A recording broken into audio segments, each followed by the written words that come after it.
Hey, hello, folks. Hello, hello, hello.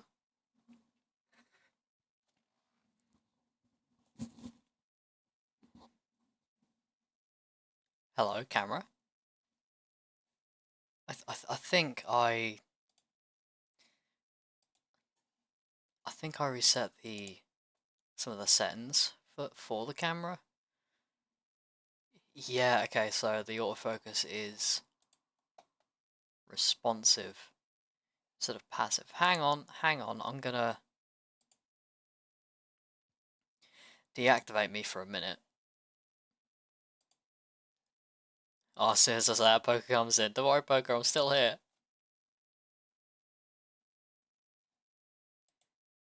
Oh, why is it like that now? Why is it really warm? Why am I red?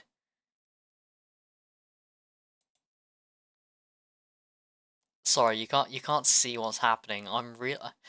Okay, it's okay now, I think.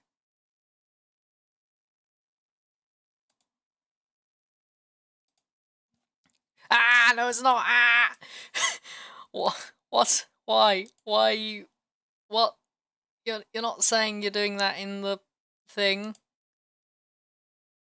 No. Camera, please. Okay, it's saying it's not doing that anymore, and it's not doing that anymore. Okay, all right, okay. Oh.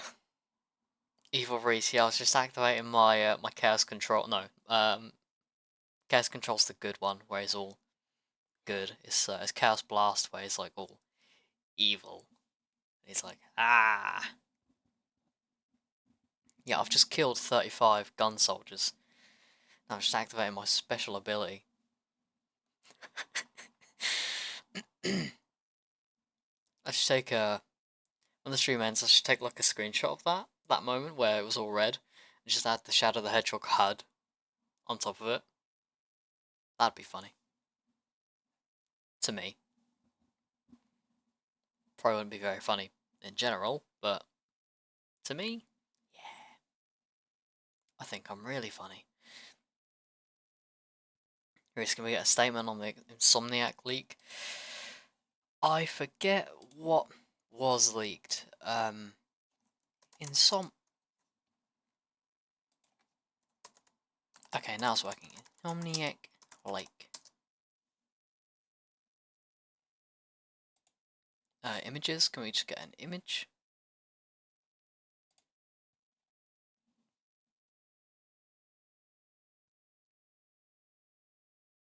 Okay, so yeah, so yesterday or the day before there was like a big old leak around Insomniac and their games and all that. I've also heard some things from outside of Insomniac, so I don't know if it was just a big PlayStation leak or what. Packwatch, Bobby Kotick. I'm sorry, I still don't quite understand the Packwatch meme. I'm sorry, Poker. I'm not cool enough. I don't get it.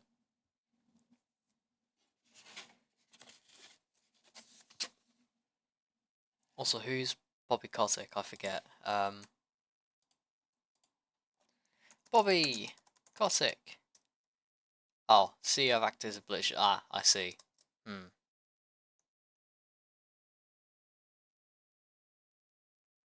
Ha. Huh. Well, good for him.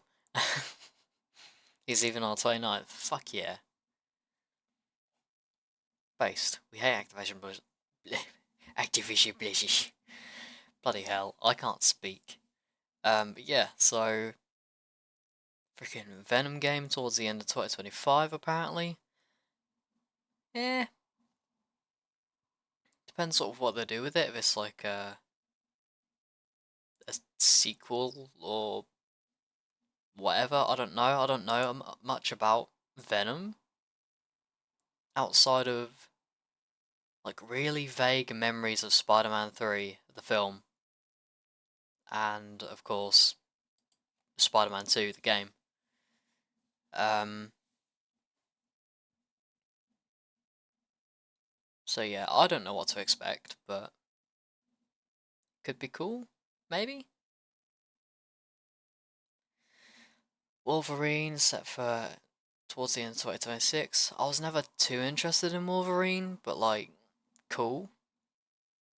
Like maybe something I might enjoy, be interested in, perhaps. Wait, about to hear the. Can't wait about to hear. Oh, I cannot speak. I can't wait to get into that discussion and then proceed to fail actually speaking about it.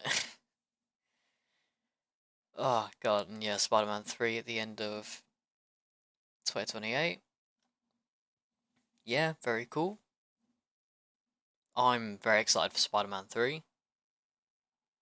You know, sort of hopefully, very likely seeing Green Goblin, you know, at the end of Spider-Man 2. Get the G serum. I wonder what that could mean. Um, so yeah, very excited for that. Seeing Green Goblin, seeing Doc Ock make a return, maybe. Um, and yeah, there's some stuff about Ratchet and Clank in this image that I've got, but not really interested. X-Men as well, not too interested. And yeah, I think the only other thing it says is new IP at sort of 2031, 2032. Cool. Cool. Very interested.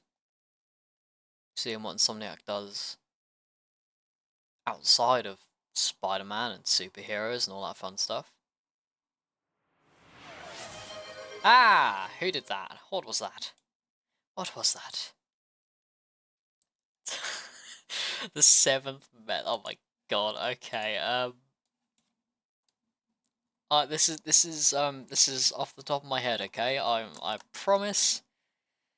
Um, I'm not googling anything.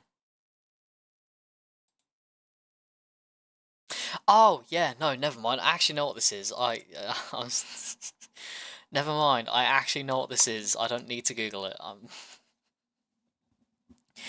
I'm sorry. I couldn't quite remember if because I set up a certain amount of methods in AC3 and I couldn't remember if like this was one of the ones mentioned or if this was introduced like in like later on. I actually know what this is except for where I did. No, I couldn't remember what the seventh method was, but when I read a tiny bit, I was like, oh, well, never mind. I actually know what this is. You know what I mean? I couldn't remember it just from hearing seventh method. Oh, fuck's sake! I actually have to talk about this and give a shit. Um, oh god. Okay, so in the hit video game franchise Assassin's Creed, the Isu, the ones who came before, the old boys, they had a bunch of methods for saving themselves from the big solar flare that was coming to cook the earth in a bowl. And um there was a bunch of different ones before this one. Um well, I believe this one was like a secret one just from like a certain sect of the Isu. But yeah, before this there was like methods about using the apple to like create a force field around the earth. Um, there were things about storing their consciousnesses within objects. Um, but yeah, and then there was this seventh method, which, as far as I can tell, is exclusive to, as I said, this certain sect of the Isu that in mythology ends up being the Norse pantheon, like Odin, Loki, all that. But where it was basically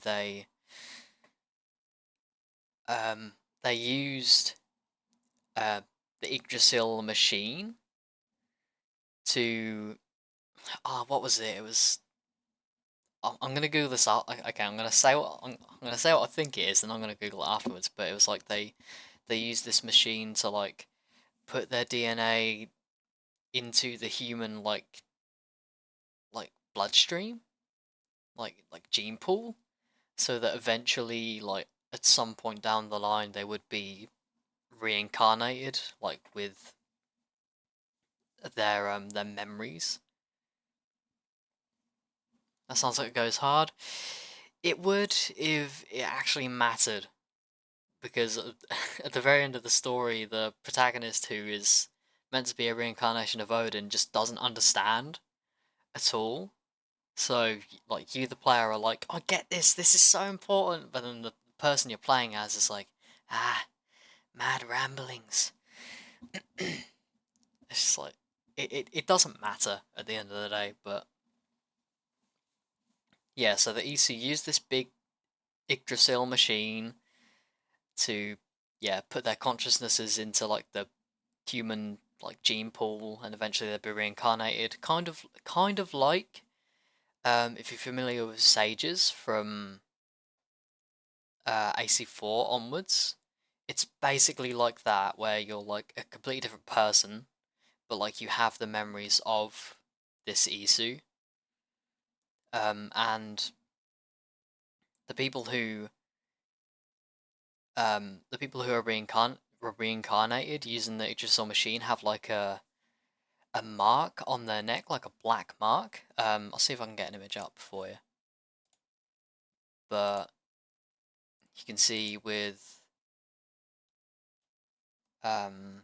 Sigurd and Basim, and I think there's a character in one of the side arcs that also has a mark, but you can see a bunch of various characters within Assassin's Creed Valhalla have the mark.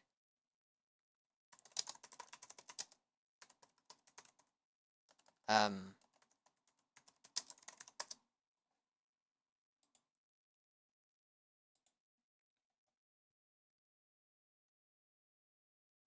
is it?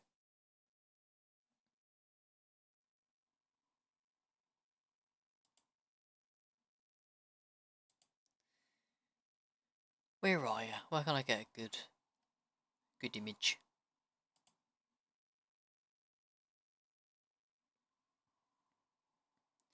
But yeah, and at the end of the game, obviously Basim is like, show me your mark, but obviously Eivor's been fucking bitten in the neck by a wolf, so you cannot see that, and that's cool, apparently.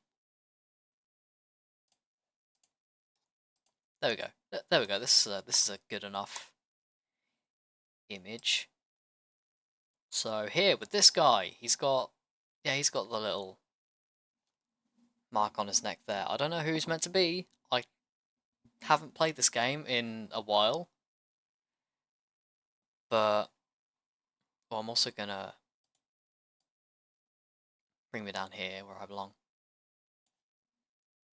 What do I mean by this? Thank you, Reece. Very cool. You're welcome. You really wanted to know this.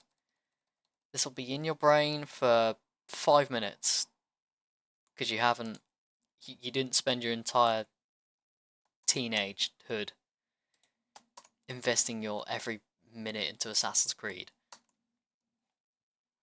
But yeah, Isu reincarnated themselves into new people so that they'd survive the apocalypse. The end, and they all reincarnated at once, which isn't a coincidence at all. It is. I'm pretty sure it is. I'm pretty sure it is just the biggest coincidence that they all reincarnated in the Viking Age and all ended up being mates. EC7 method reincarnated apocalypse. Am I bothered?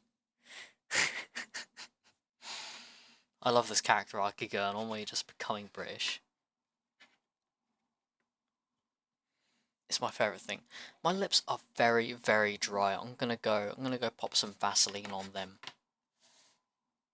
Otherwise, I'm just gonna be sat here doing the tier list and just yeah, the whole stream. I don't want to be doing that, you know. I don't think I want to be doing that.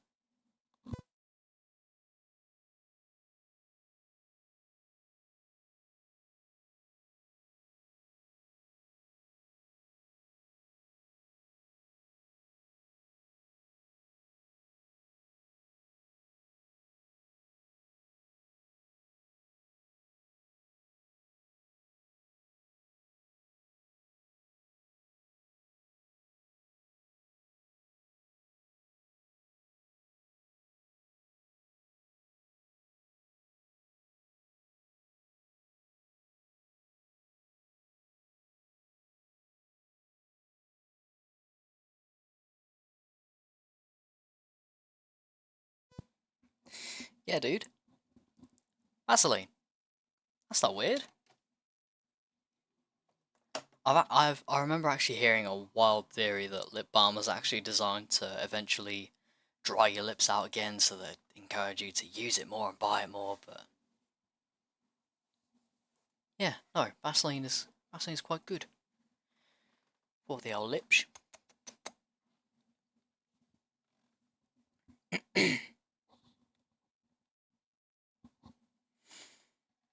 Is my window open? I say this every time. It's not open. I'm just. Oh wait. No, you didn't say anything. It's dark out there. I'm gonna trust that you didn't see anything out there and not just dox myself. But yeah. Right, with Assassin's Creed talk out of the way, on my way. Will knock. Thank you. At least you're knocking. But hey, but yes, shall we get into the tier list? I think we should get into the tier list. Although first off, I am gonna pop some music on. I think that could be rather cool to do. I'm gonna use the same one as I did last time. No, I don't want to hear about EVE. Wait, this isn't an EVE Online, lad. For once, it's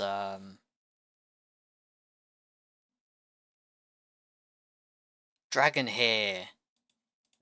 Brilliant.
No.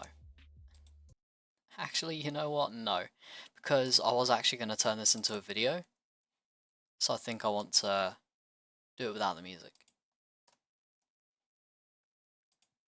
So it'll be easier to, like, cut it together and have it not sound weird with the music suddenly cutting and changing. Does that make sense? We okay with that? I think we're okay with that.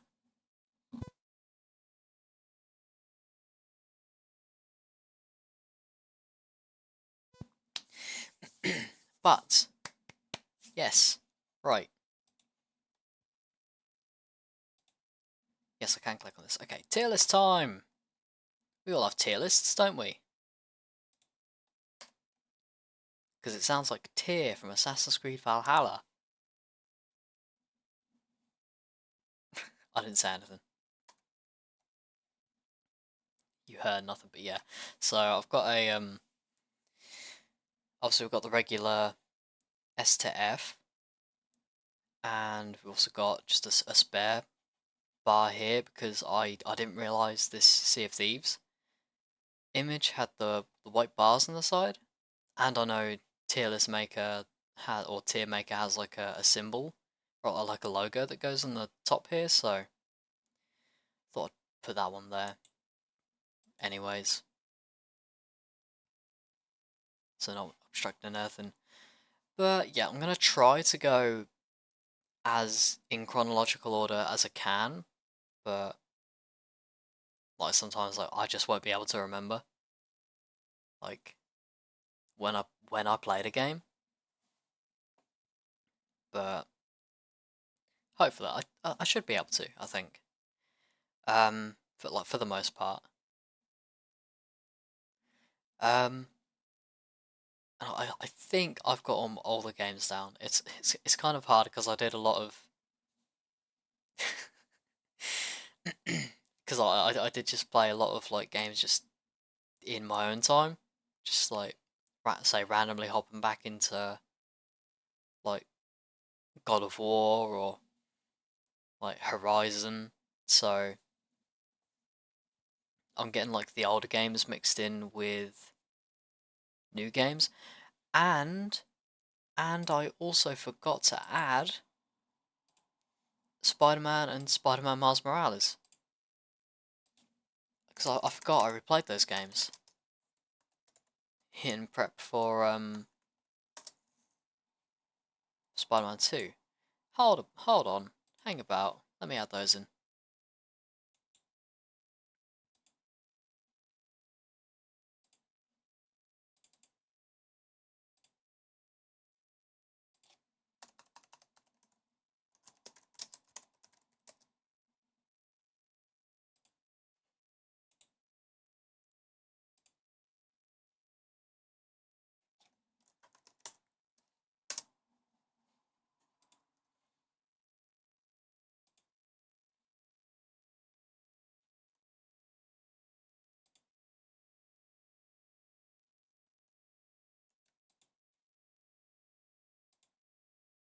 There we go.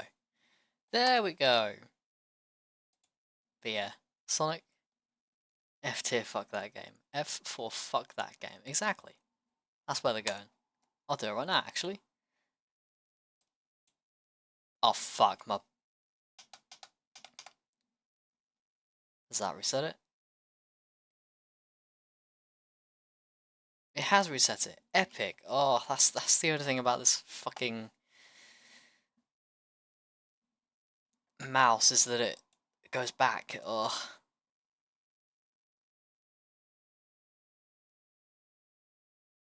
This time I'm asking about the hematocists. I don't know what those are, so you're not getting an answer, I'm afraid. Um, are they from Odyssey? They're probably from Odyssey. I feel like. Are they? No, you haven't decided to add them in. What's going on? No! Come on, don't do this to me.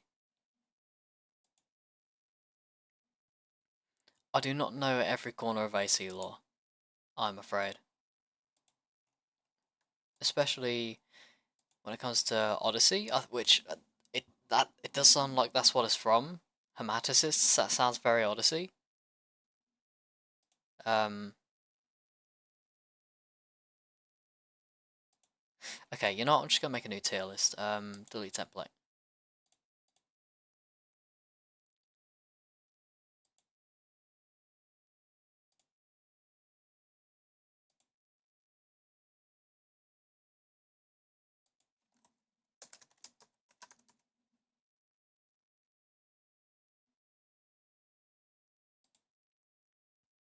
But yeah, the Da Vinci disappearance from Brotherhood. Yeah, I know that one. I could easily talk about that. I think.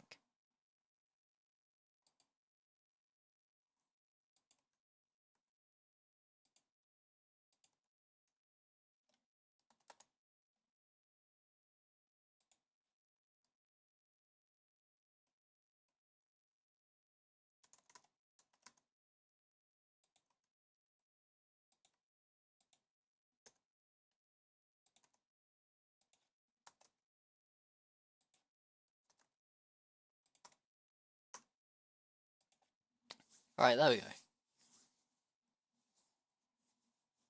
Yeah, they're from that. Oh! Okay, never mind, I know what they are. Sorry, the name sounds very Odyssey, so I thought, I don't know that one. Turns out, no, I do know that one.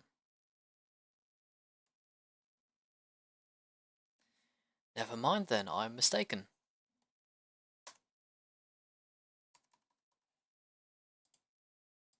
Okay, right. We're back. We are back into it. Now I can actually get going. Right! Games I played in 2023, what are you? Oh, third-party cookies, amazing.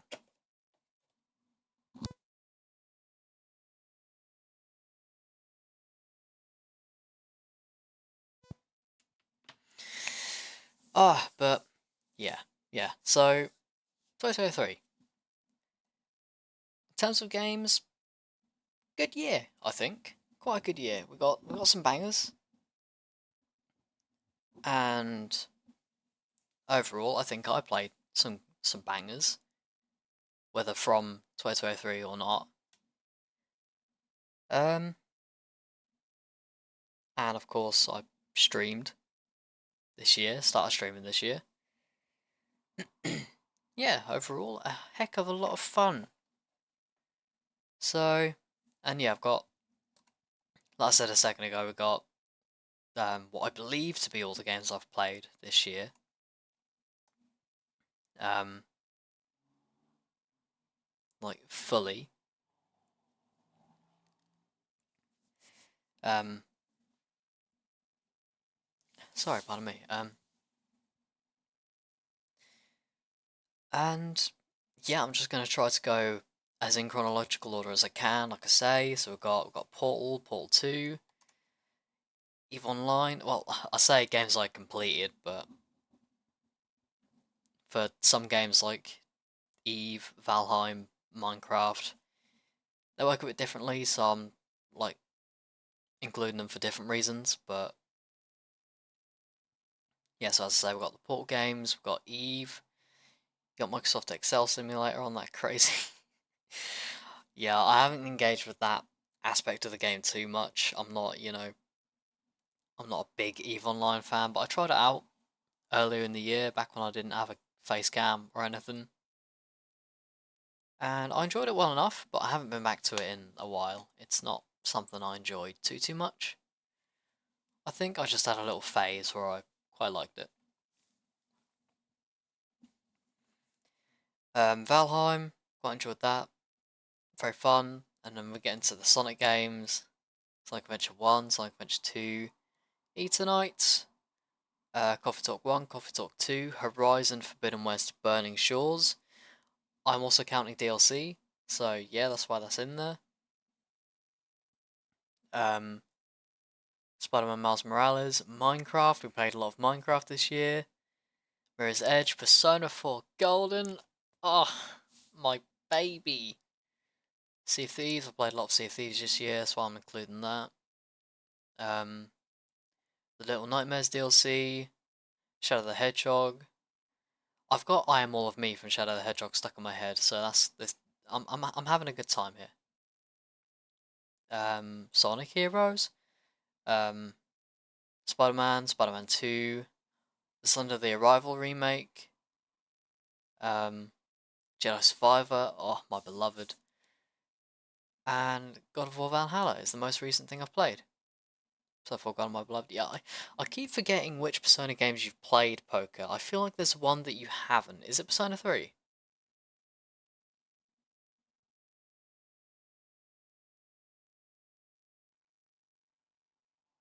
1, 2, 3. Okay, got you. Got you, got you.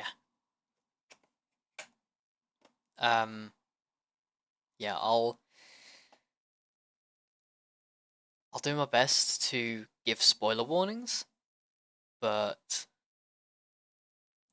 for when I do make this into a video, this is just for when I do make this into a video, spoiler warning, there will be potential spoilers for any of these games on here. I'll try to give a brief spoiler warning when I know I'm going to be talking about spoilers, but just proceed with caution. Right, there we go. Video portion over. uh yeah, sorry, I haven't streamed with the intention of making a video in mind before, so I'm back to nervous Reese not Reese. Terrible, I don't like it, but it's okay, we'll live. But yeah, shall we get into it? I think we shall get into it. Also need to close that quickly. Right, now we're getting into it. Um, but yeah, I do also want to Google very quickly. Sorry, before we P4G PS4 release date. When was that put out? January 19th. Okay, so yeah, I did play that at the start of the year. I couldn't remember if it was January or February.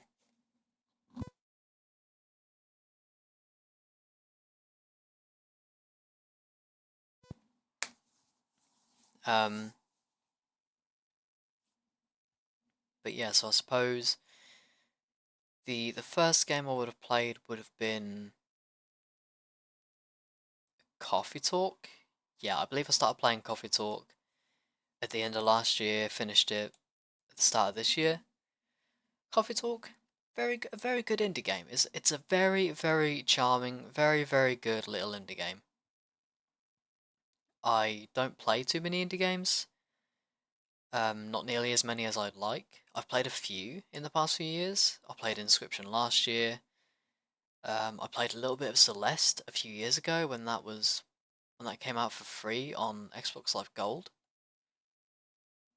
That's also how I got into Coffee Talk because that was on Xbox Live Gold uh, a few years ago. What is Coffee Talk? It's basically you play as the owner of a coffee shop in Seattle, but it's like an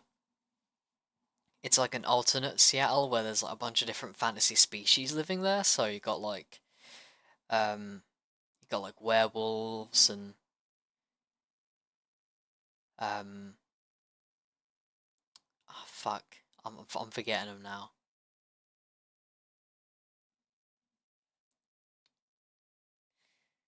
You got like werewolves and like cat people and vampires. You also get people from space. Um and it's a really good it's a really lovely game. You're like making them coffee and they're talking about their problems and they all have their own little sort of character arcs that they go through and resolve. It's really nice. I do like it. Um, it's very charming. I do really like the Coffee Talk games. Um, so yeah, I think I'm gonna throw Coffee Talk in A,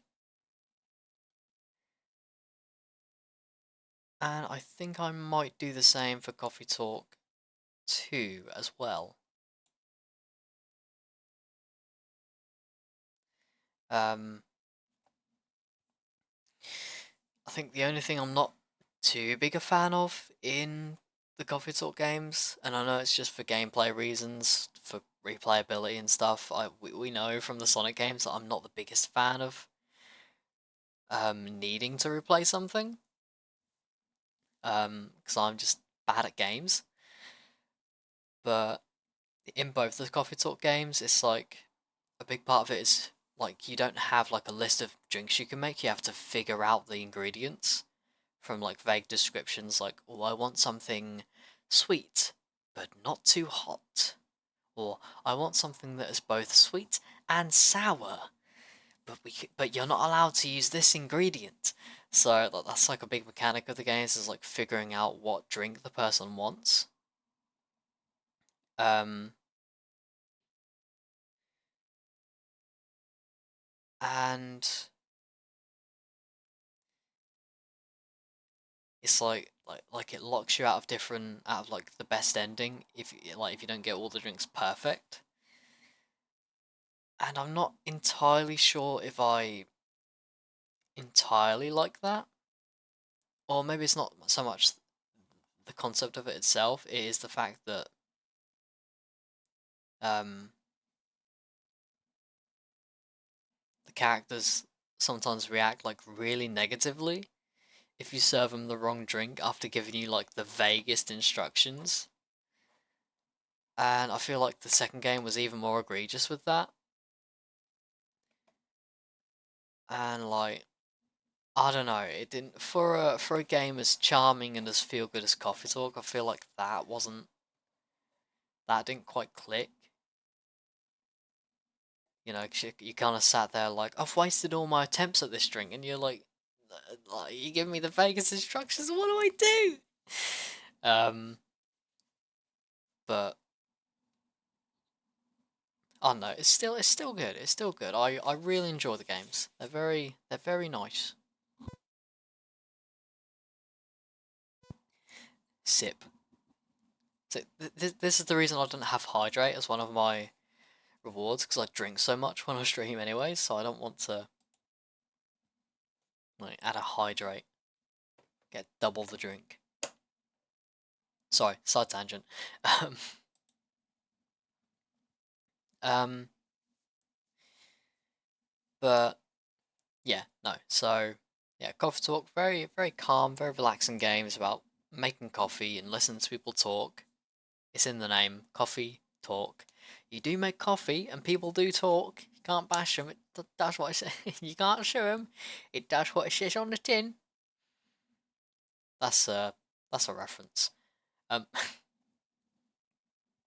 and then after I play, I did just say I'm gonna go in chronological order. I did not play these two games back to back. Sorry about that.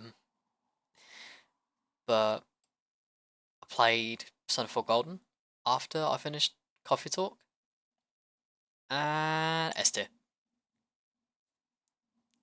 No doubt about it, S tier.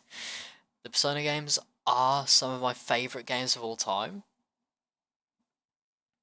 And what is the mal tier? It's just for because there's a tier maker, the website tier maker, they put like a I was also actually gonna hold on. That's better. Um but they put their logo in the top here. So if I would have just had the S tier, it would be the logo would be like here. So people like to add an extra thing here, so it goes into the yeah, you get it. You get it. But yeah, so the Persona games are some of my favorites of all time. If like on a day where I'm not feeling too critical, I will like I said, I will just like look like if I have like if you have my like top 5 games of all time, Persona 3, Persona 4, and Persona 5 will just take up the first 3 slots on that when I'm not feeling too diverse. Um, but in that order. Persona 3 would be first. Persona 3 is my favourite, but 4 and 5, oh, it's. I don't know. I don't know. I fucking love Persona 4, but I don't know. Like, I feel like the stories are on equal levels, just obviously different subjects. So I think I'd have to look somewhere else to um to really give one of them the edge. And yeah, like you say, Persona 4 is such a good mood, but Persona 5 is more modern, yeah. And I think, as much as I love Inaba, I appreciate how interactive the city of Tokyo is. How you can go into any of the buildings.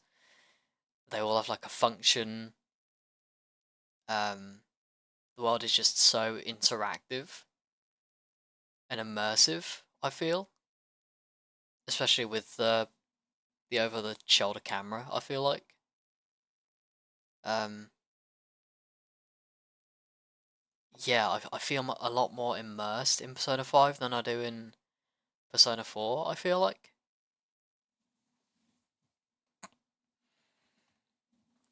But yeah, it's very hard for me to give one of them the edge over the other because I just love all three of them so much. But yeah, I don't know. I feel like Persona 5 Royal was my first one, so I feel like I would probably give that the edge just for, the nostalgia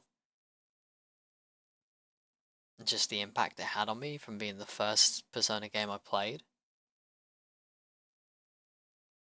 But yeah, I'm not entirely sure.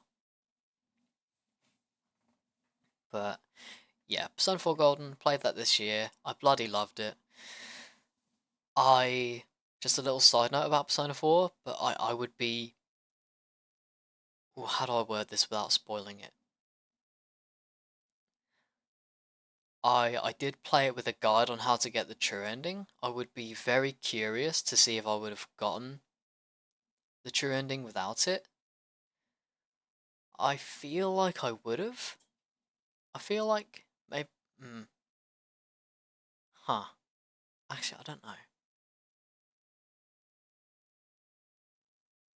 The section near the end with the long dialogue choices does kind of trip you up, I feel like, but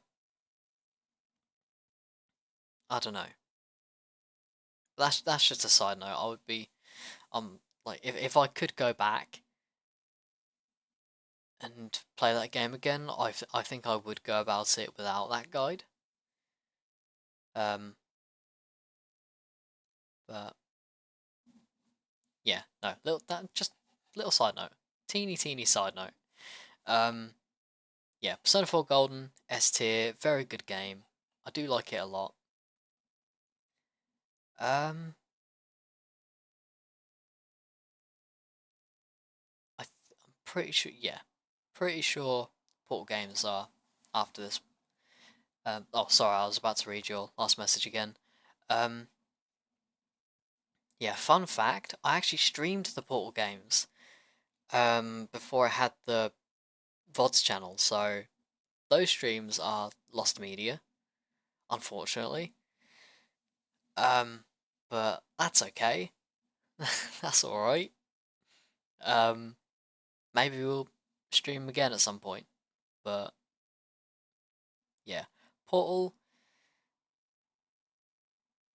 oh, I don't know. I don't know. I don't want to put too much in A tier, but I love a lot of these games, so it's like, ah.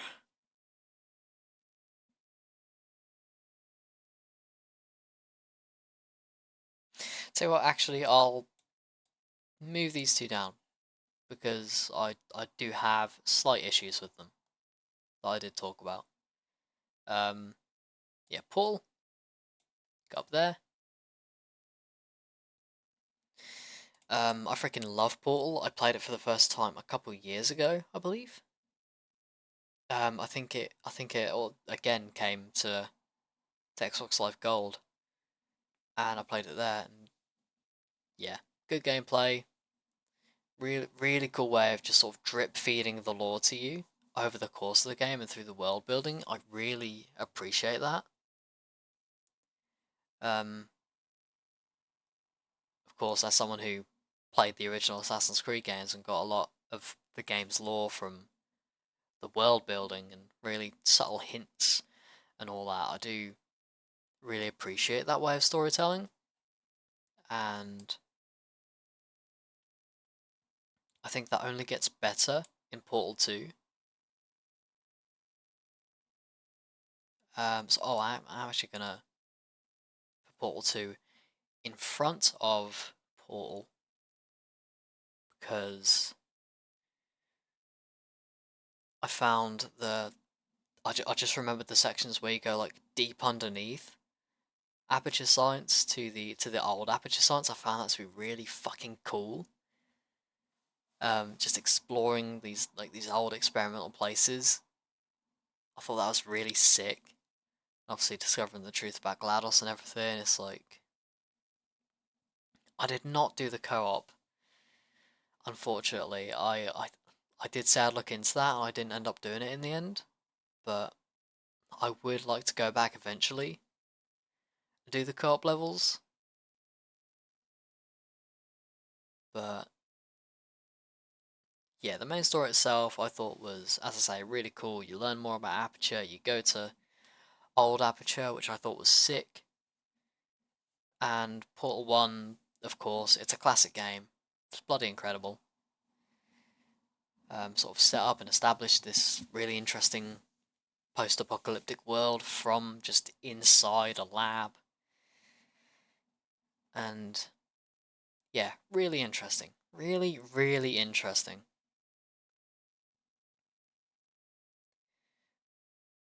I believe the next game I played, I tried out EVE Online next. Oh no, I started my Minecraft playthrough before this, before that. So, oh, hang on, actually, sorry, we're gonna,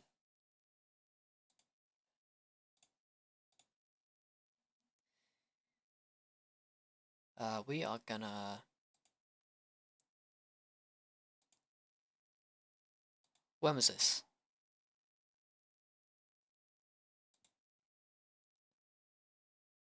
Okay, no, never mind. Sorry, ignore me. Um, sorry. Where is it? Where is it? Where is it? Okay, it's over there. Sorry. Horizon Forbidden West Burning Shores. S tier. Fucking incredible. I love Horizon. It's such a good franchise. The characters, the world, bloody amazing. Burning Shores, a beautiful environment. Um, the Horus fight right at the end. Why Pacific gone so wide? That's just the image that it had. It didn't have like a square image. Um, yeah. So it's just that's the reason. I didn't want to like crop it or like stretch any of the images. Sorry, pardon me. Um, so yeah, they're all just going to be in their original aspect ratios. But there's a website called Steam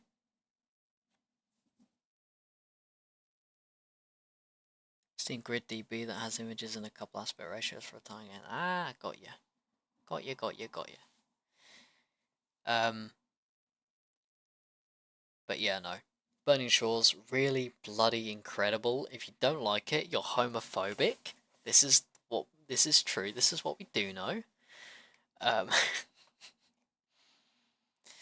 oh, it's funny because it's true.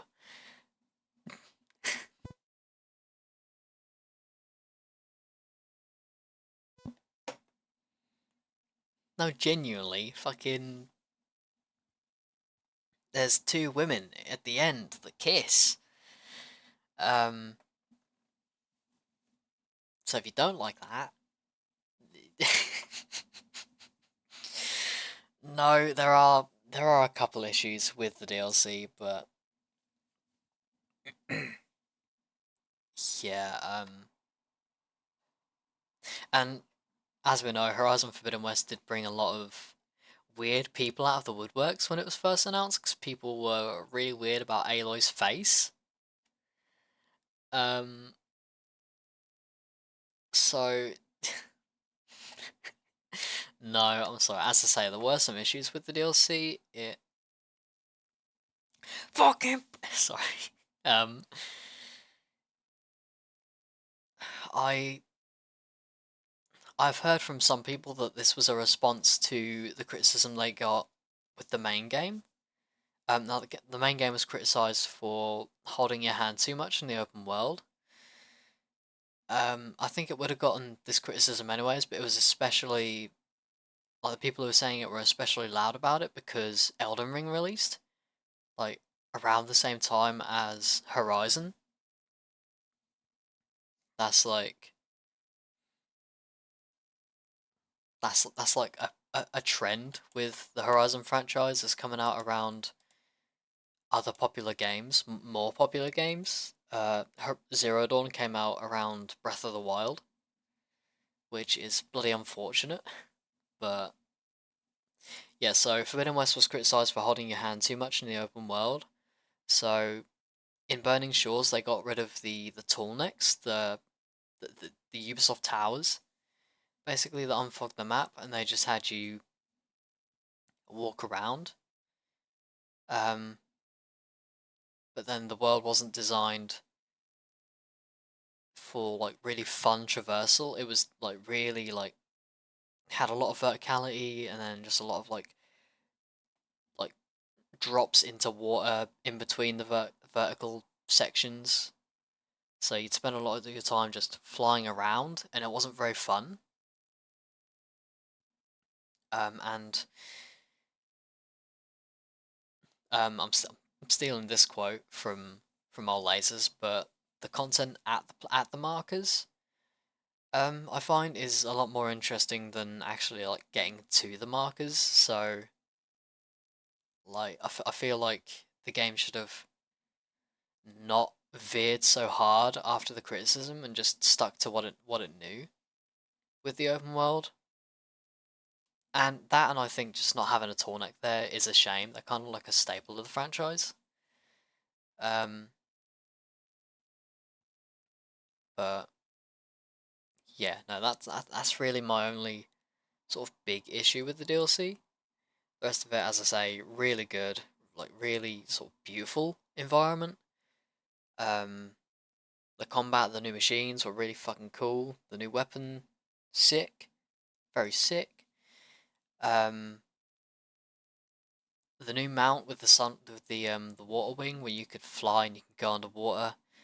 Cool in concept, but it didn't really have a purpose outside of the one main mission it was used in, which is unfortunate.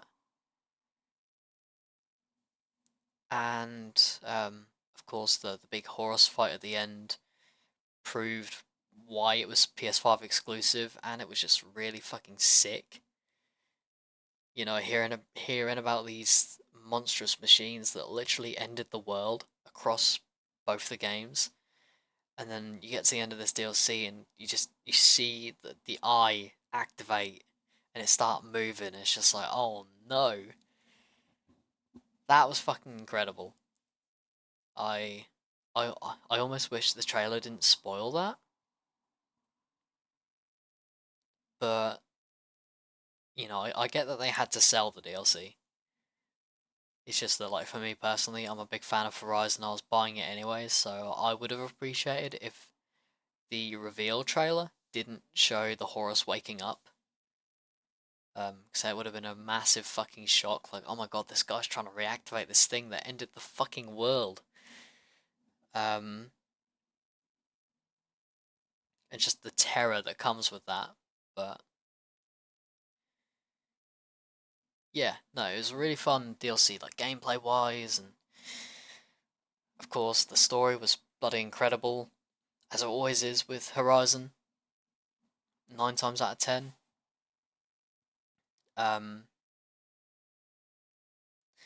I think that I had kind of what seemed to be a hot take at the time. At least I didn't see anyone talking about, was that I think the choice at the end, I don't think that should have been a choice. Because like over the course of the DLC, they sort of really subtly set up that Aloy, the main character, has emotional feelings for, or is sort of falling in love with, Seika, this other character. And like, I feel like the natural um, conclusion to Forbidden West's main story, where it's all about Aloy separating herself from Elizabeth and sort of realizing that yes, and accepting that yes, she does care about the people of the world, and separating her from Elizabeth that way. I feel like the natural conclusion there is to have her accept her feelings for Seika, um, rather than like get really mad and deny that. Um, so and like yeah, as I say, at the end of the DLC, they give you the choice of Aloy accepting those feelings or getting really angry and being like, I don't have time for this with the world on my shoulders and shit. I believe there is like a middle ground that you can take as well. I forget what that is, but even that didn't feel very satisfying. I remember choosing that, and then just as I watched the scene play out, I was like, nah, I don't like this, and I reloaded back to then get the love ending. And don't get me wrong, they all feel like something like a way Aloy would respond, but it didn't feel like the right way to end it. If you know what I mean, and I do worry that they felt like they had to put that in, which does suck, but it's it's the world we live in at the moment, I think. I guess. But yeah, that was a that was a big rant. I'm sorry. Big rant about this game that I love. Um yeah, no. Burning Shores, very cool. I loved it. I'm a big fan. Um Jedi Survivor came out right after this, I believe. So, oh, can you go away again? Top bar? Thank you.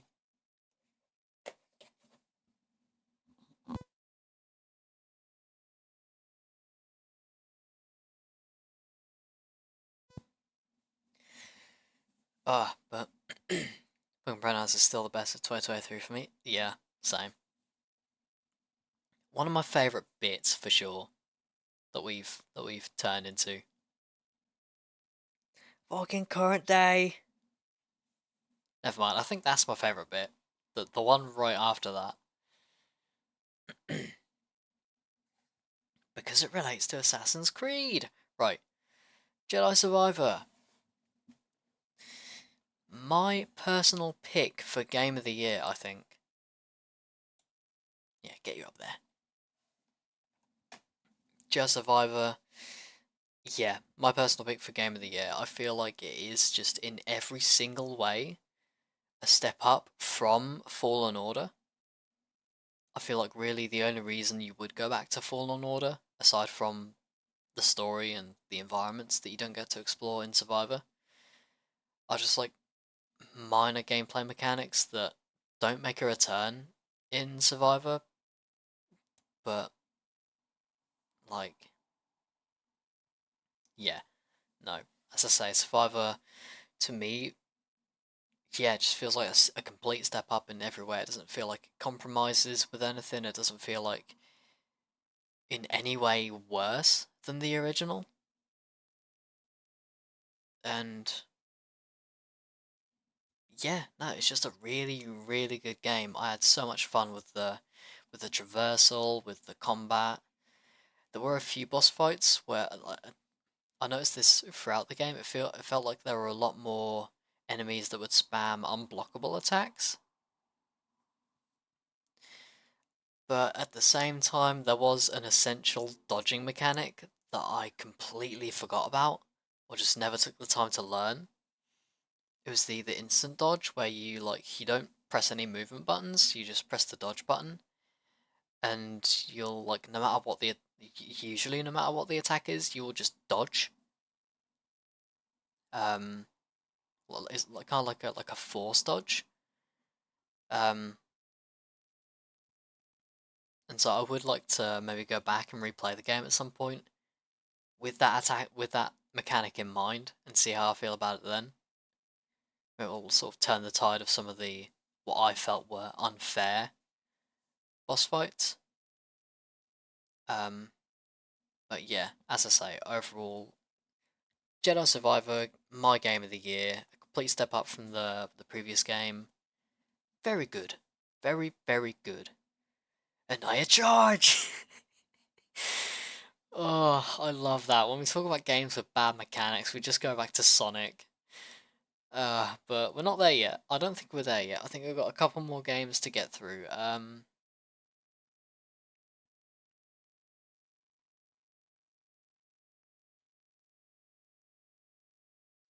Hmm.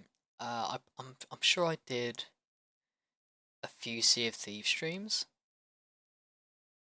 after this, so Sea of Thieves. Yeah, let's go with that one next. Never mind, let's not go with that one next. I know I played the Little Nightmares DLC earlier in the year. Um, B. Let's give it a solid B. You know, I've got plenty of games that are going in the lower tiers. We can be a bit lenient with these games. Um, yeah, Little Nightmares DLC. I played the first game for the first time um, last year, I believe, like later last year, and then I got the DLC, but I never got around to playing it. Yeah, no, the Secrets of the Maw, I believe that says, yeah. Little Nightmares Secrets of the Maw, it was just sort of more of the main game, which I thought was very good, like mechanically, atmospherically. Um, yeah, I don't have too much to say on Little Nightmares. It was yeah, just very good, a very good spooky game. I wouldn't quite say it was scary. You know, I didn't get like jump scared. It was just like um spooky. But yeah, no, good game. Very good game. Um Sea of Thieves, I'm gonna hop over to, I'm gonna hop over to Sea of Thieves. No, I'm not gonna hop over to Sea of Thieves. Um Sea of Thieves, hmm. I think I put that in B as well. You know, B is sort of like a yeah, it's a solid game. Uh, yeah, it's actually no C. Put it C. It's a decent game. It's there's a lot more content in it than there was when I first played it back in 2018. And it feels like a lot of um, it feels like the player base has become a lot more peaceful these days. I've had many instances of boats going very close to me, like relatively speaking, and just sailing by. Um, whereas before, you know, like if you spotted someone on the horizon, you might as well have just left the server because they like if you didn't like fighting, that is, because they would just beeline straight towards you, no questions asked, and it wasn't very fun.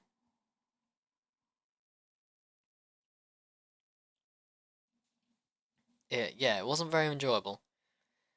And in the beginning, it didn't have a lot of content. It was just those three sort of trading companies with the skull guys, the treasure guides, and the trading guys, and that was it. But yeah, in recent years they've added like a lot more content to engage in, and yeah, no, these days it is just very fun. It's nothing too special, but it's a solid game. I do enjoy as like as obviously because I've streamed it on and off throughout the year. I do enjoy just going back to it every once in a while, just hopping in for a nice relaxing session on the waves. It's very fun.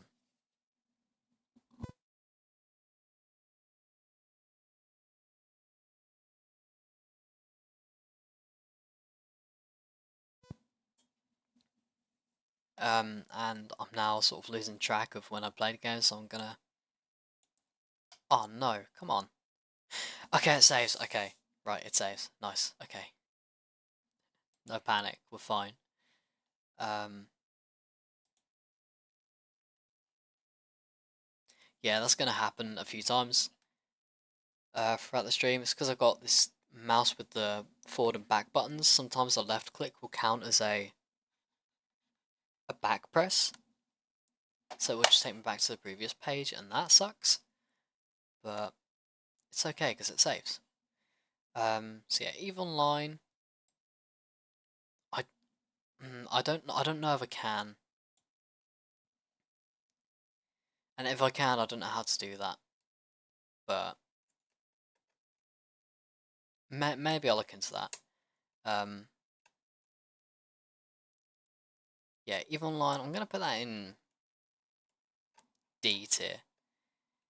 It it's fun for well, to me it was fun for a little while. But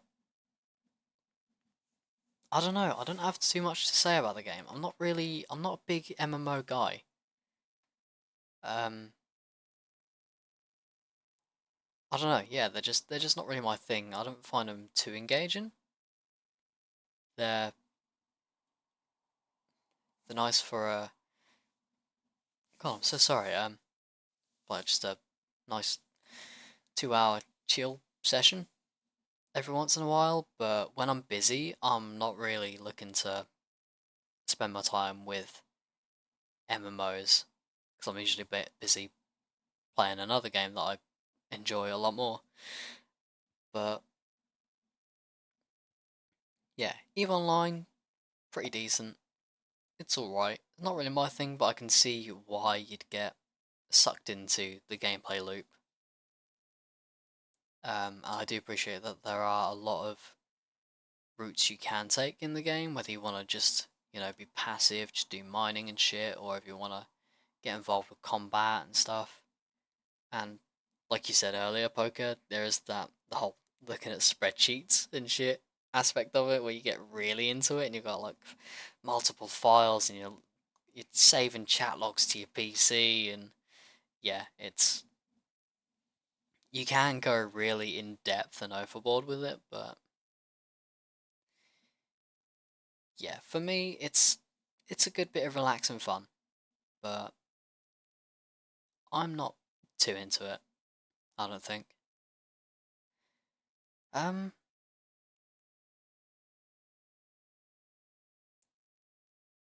I think I'm gonna rank Minecraft now. I think that's the next game I sort of played. I think I played Minecraft before Valheim. This year, anyways. Minecraft. Oh, you get a low A. Yeah, low A, low A. It's yeah. Minecraft is a very ups and downs game for me. I like the game as a concept, but in practice, I'm not a very creative person. I'm much more of a I enjoy survival games, whereas Minecraft is more of like a sandbox building game. So it's like I can't really, I find it very difficult to engage with the main aspect of the game, which is building. Um, but yeah, these days it's very fun, just like the exploration aspect of the game, which is sort of what I get the most enjoyment out of. Just like, whether you find a really interesting cave, especially with the caves updates. Um, and I said this when I first got into Minecraft Java, was that the cave generation seemed to be a lot more reliable than than Bedrock's cave generation. I found the caves in Bedrock to be really unexplorable, whereas with Java I found a lot more of like the classic caves where it's just like tunnels that were quite easy to explore. Um, and yeah, so whether you're exploring caves or whether you're climbing a hill to look out on like a really beautiful landscape, yes, man, heavily modded Minecraft. Oh, I've played a little bit of heavily modded Minecraft. I'm in this server that Connor's a part of, and struggling to wrap my head around it. Really thoroughly struggling to wrap my head around it. Um, and I've also downloaded a like a modded version of Minecraft on the Modrinth, or like a modded instance of Minecraft on Modrinth. Um, that I'm looking forward to playing at some point. I don't know how modded it is, but it's like I think it's called Aged, I think it is, and it's like geared towards survival. It's got like survival mods in it with like temperature and hunger and shit. Um, so yeah, I'm looking forward to hopping into that at some point. Probably just on my own, but yeah. But back to normal Minecraft. Yeah, with all the updates they've added to it, I find exploring to be even more fun than it was before. Um, when I used to play it like a lot back in the day. And yeah, just the regular gameplay loop of Minecraft I find is still just as enjoyable as it ever was. But the new content, I'm 50-50 on it. I think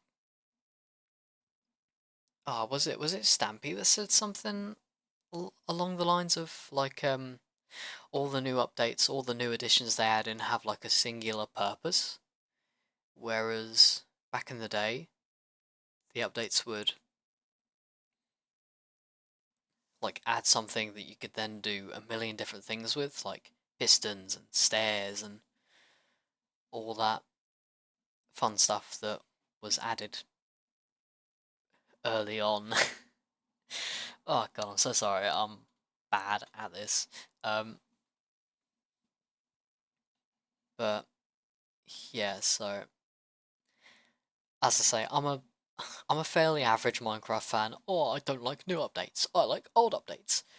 But yeah, Minecraft's a classic. I was meant to hop into it at some point in December. Um, because the shader I have has like a snow world add-on to it that just makes the whole world snowy.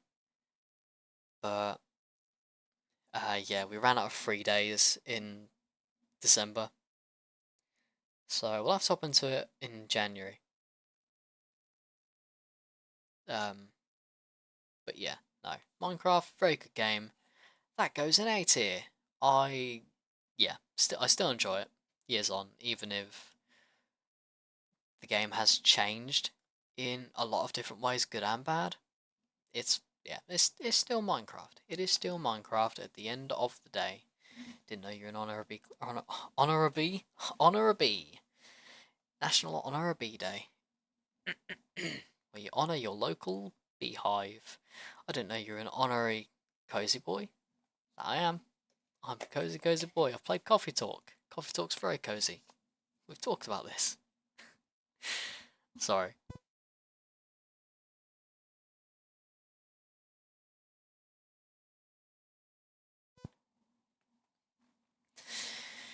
Honor a bee. I'm literally the living embodiment of that of the babe, stop, you're not stop talking, you're not making any sense meme. That's who I am.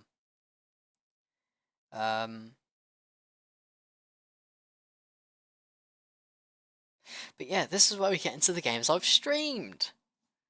Aside from Valheim, I haven't streamed Valheim, so we're gonna put that in here first. Valheim gets a very solid B.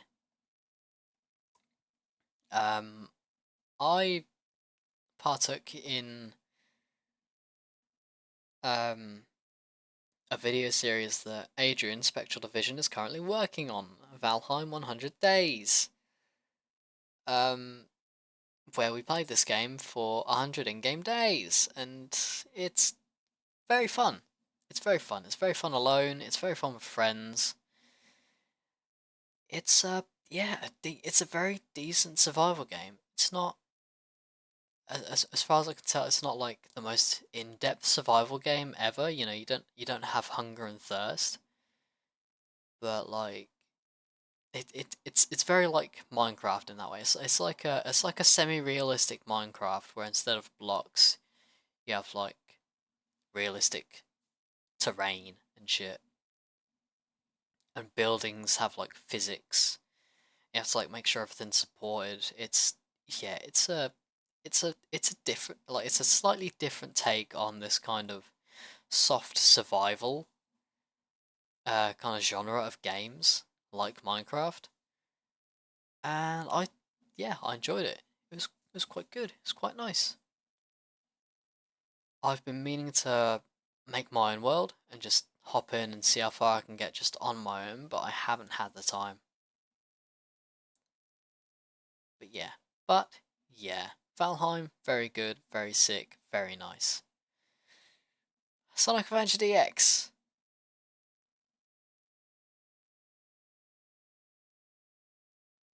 Hmm. Low A.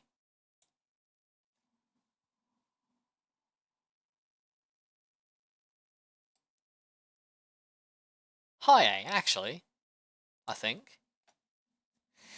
Yeah, I really enjoy Sonic Adventure DX. A lot of that is nostalgia, of course, it'll always be nostalgia. It's the one I played when I was younger. Um, it's one of the only games I had on my GameCube. Back in day, and yeah, I spent a lot of hours just running through all the characters, different stages, and just having a blast with it.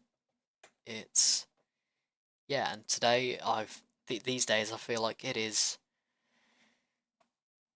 the best of all the games I've played so far.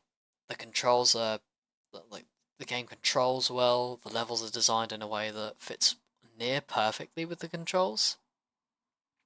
It has um there is obviously the issue with the homing attack not being entirely accurate 100% of the time.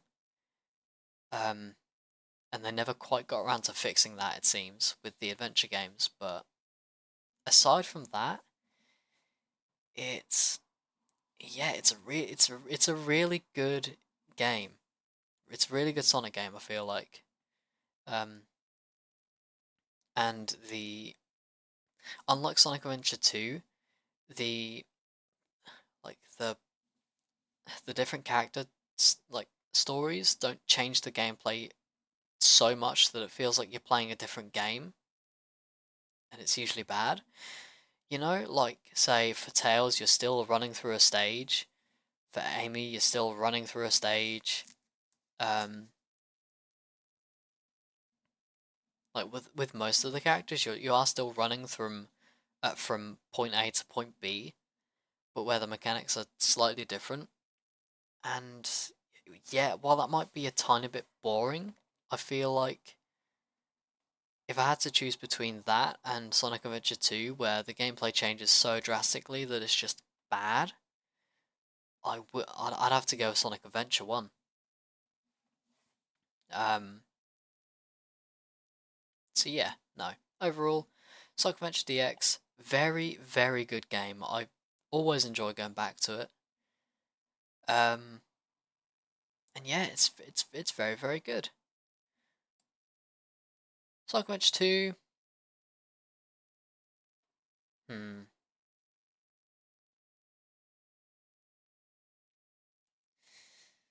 I'm gonna put you in.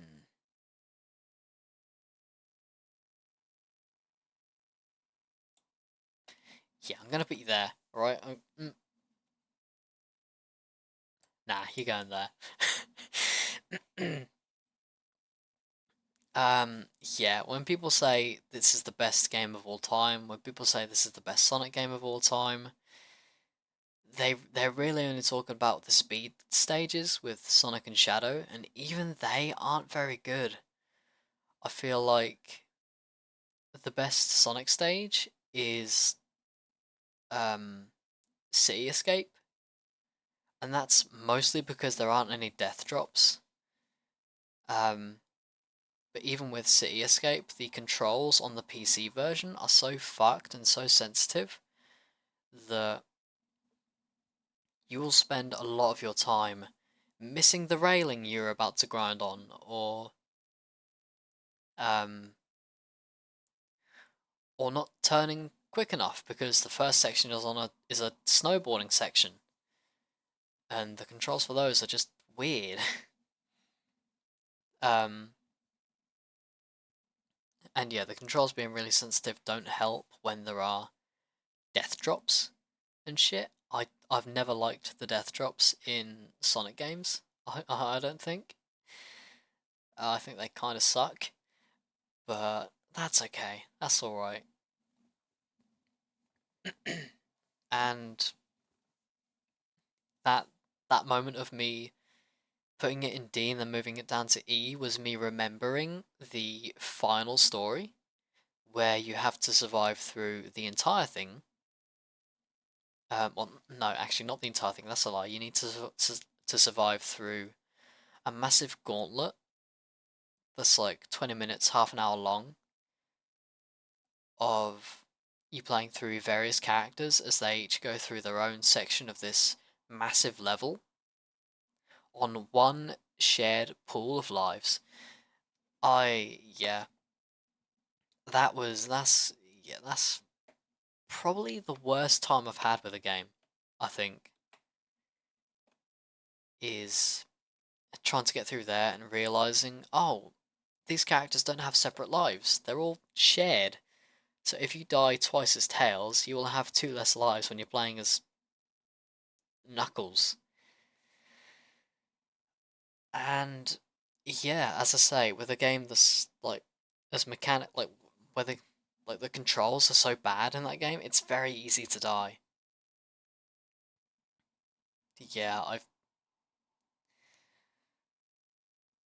Yeah, there is a part of me in the back of my mind that's thinking, oh, I've got to be wrong about this because everyone says this is the best thing since sliced bread, but no, that what I played was very, very bad. And I do know that because I've emulated the Dreamcast version of Sonic Adventure 2. I do know the controls are slightly better on that version, so I will give it that. But the PC version is the version that's being sold. It's the version I paid for with my money. So like at the end of the day, that doesn't really come into it. I don't think. You know what I mean?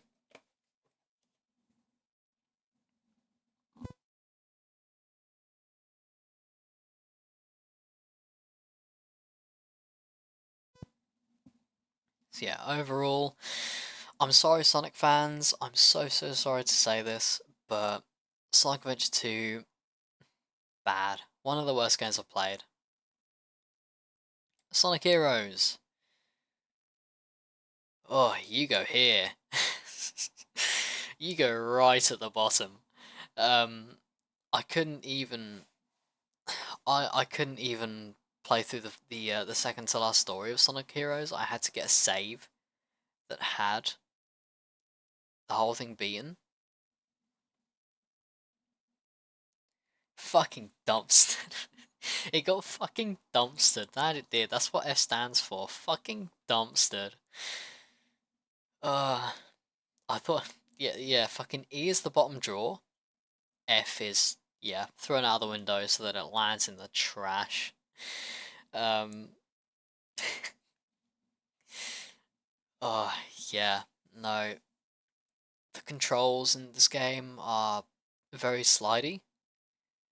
And again, for a game with a lot of death drops, even more so than Sonic Adventure 2, because the levels in Sonic Heroes are just really long hallways. Like when the controls are that slidey, it's yeah. I never felt like I had control over my characters. And yeah. Yeah, nah. The first few levels of each stage of each story I thought were good. But then, yeah, after 2 or 3 levels, it does just get bad. No good, no fun. And yeah, as I say, I couldn't play the second to last story because it was just Sonic gameplay, but now you have to collect things instead of just running to the end of a stage. And yeah, I think when you change the gameplay loop like that, halfway through a game, no less, it's like, no, I don't want to engage with that. And the final story, the final boss, was a similar case with Sonic as Sonic Adventure 2, where it's just getting through a massive gauntlet on a single set of lives, and no, no, thank you, I'm alright. um, so I had to cheat my way through that as well. Um,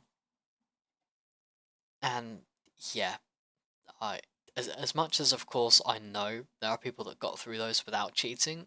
It, yeah, if it gets to a point where I feel like I have to cheat to get through this in a reasonable amount of time, it's yeah, nah, no, I don't like it. Yeah, so Sonic Heroes bad, F tier, fucking sucks. Get out of here with that shit. But Eternights, I think I played after that. Yeah, yeah. Eternights. Mm, yeah, you go up here with your with your indie game brethren. Um,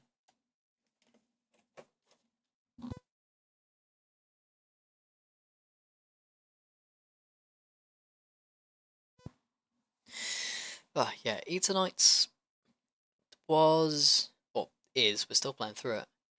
Eternights is yeah, it's a very solid game. I think it's it's very derivative. You can tell.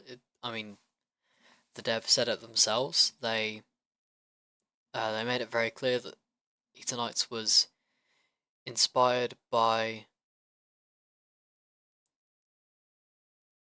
heavily inspired by Persona. I think they specifically said Persona 3. I remember on a Reddit post that they put out. But yeah, no, it's as I say, it's very derivative. You can tell um that it's heavily inspired by Persona if you've played it, but it's regardless of that, it is a very solid little game.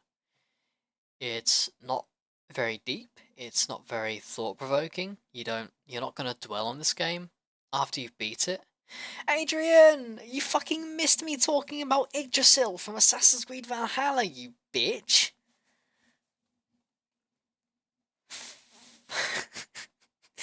You must be so upset with yourself. You missed me talking about Assassin's Creed Valhalla. Poker redeemed a specific law and he told me to tell him about the seventh method. And I was like, do you know what that is, Poker? I didn't even ask that. Poker, do you actually know what that is, or did you just Google something random from Assassin's Creed? I'm very curious. It's not like I have one in the chamber ready to go, and it's like, well, okay, well, in that case, don't ask me about the seventh method, because we've already talked about it, it's over. You gotta think of something else.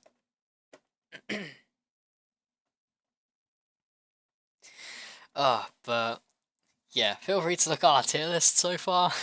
Let me know what you think. um.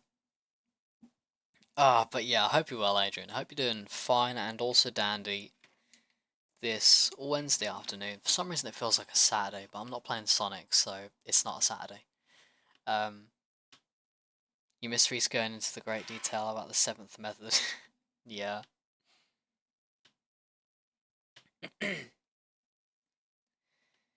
um, but yeah, no. Back to Eternights. As I say, it's not very thought provoking. You're not gonna dwell on it for ages and ages like you would a Persona game. Why the fuck is Eternights on the same level as Valheim and in front of it? Because I wasn't forced to play Eternights for 100 days. No, sorry. Because they're on a similar level of enjoyment. I enjoyed them a similar amount. You know, I think you should be more surprised at Sonic Adventure being in front of Valheim, or being in front of anything for that matter. You may as well. No, but yeah, Eternight's not very thought provoking. You're not gonna be dwelling on it like you would a Persona game, but it's got charm, it's got heart. It's um yeah, you do like the game does make you care about the characters and the journeys they go on, even if they are very like basic like stories. Um but yeah, no, it's a very decent game. It's a really good. God, I'm so sorry. It's a really good starting point for an indie dev, and I'm very eager to see where they go now that they've actually got a team behind them. Um, yeah, no, Studio Sai, I'm definitely going to be keeping an eye on in the future because yeah, this game, Eternights, very good, very sick. I would love to see them tighten up the gameplay.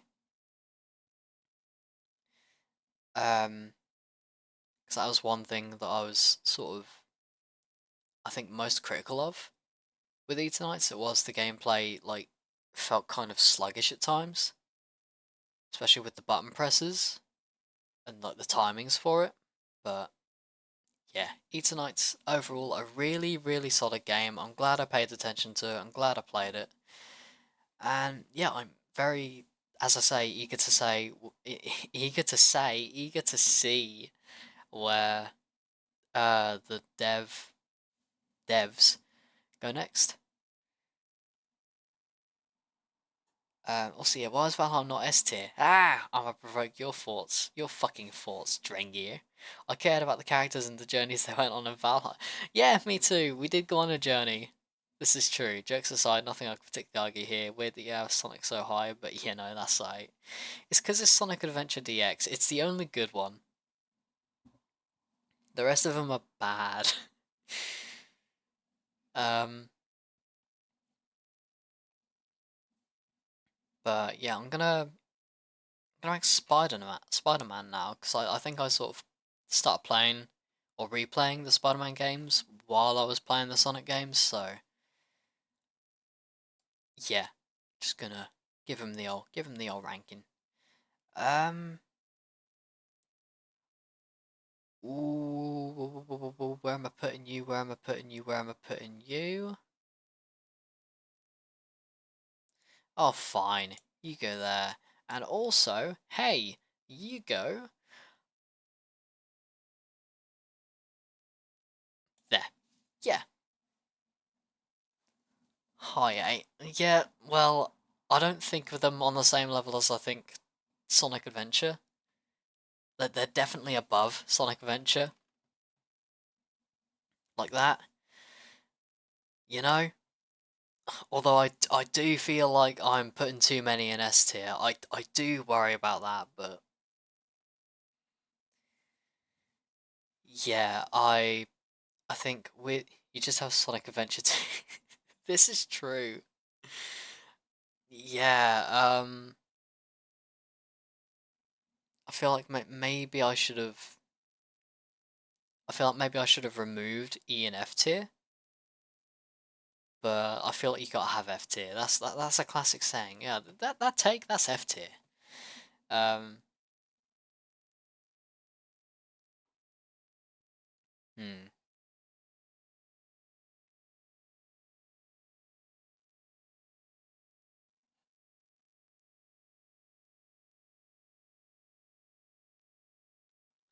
Thing is, I don't really feel like I can move any of these games down. That's the thing. I don't feel like I can put Valheim in C. I don't feel like I can put like a lot of these games lower than I've put them.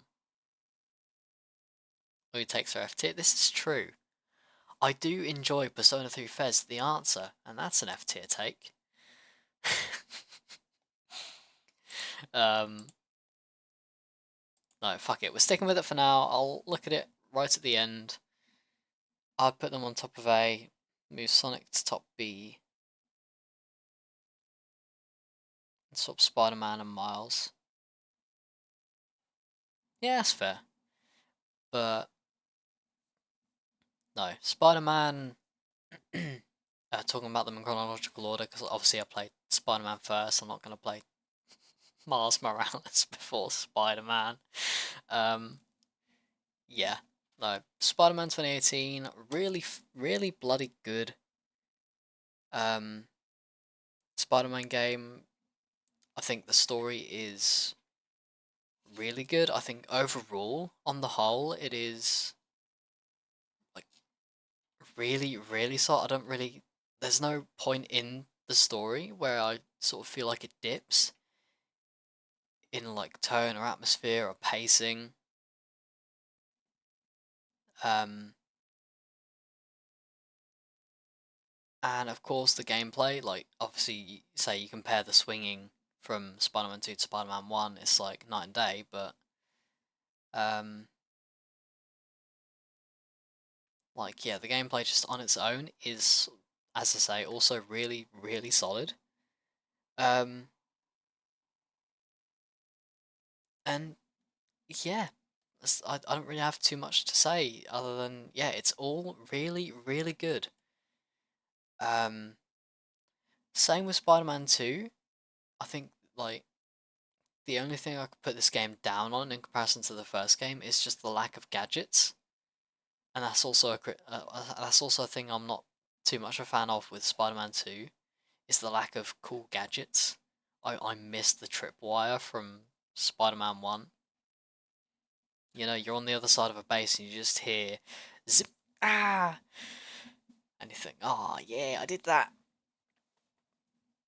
Um, and yeah, I didn't use any of the gadgets in Spider-Man Miles Morales after I unlocked them. I don't think, which is a shame.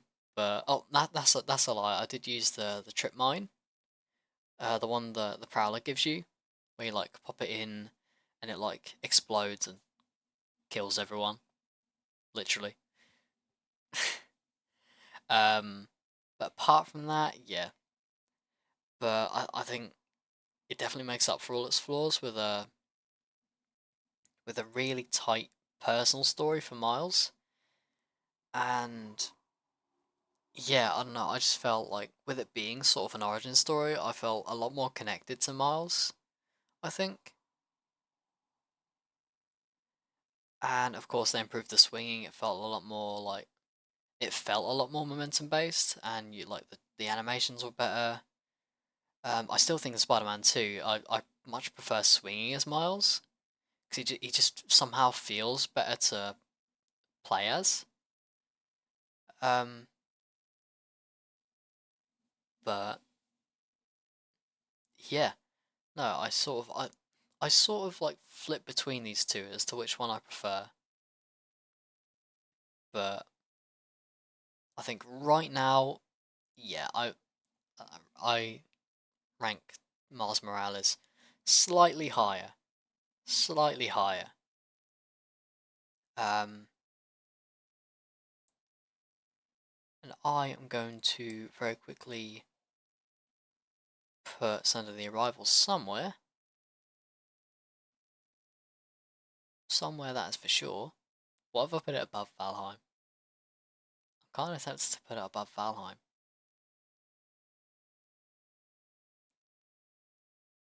Well, no, because I'm doing it in chronological order. So, I'm trying to do it in chronological order. So,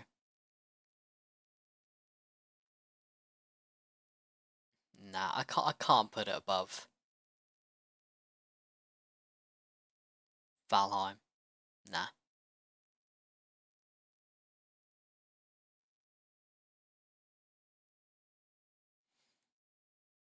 Okay, tell you what, put you there, and I'll put you there. Because I don't really have too many thoughts on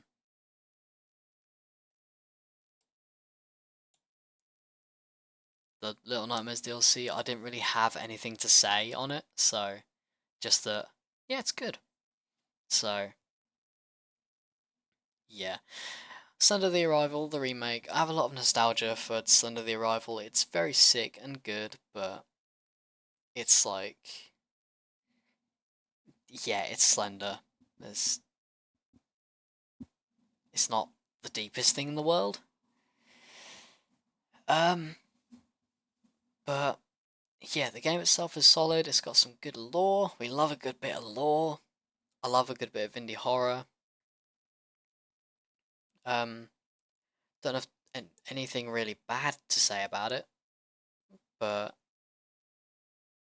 it's fine. It's a game. It certainly is. um, and yeah, I think now we can talk about Spider-Man 2. Spider-Man 2,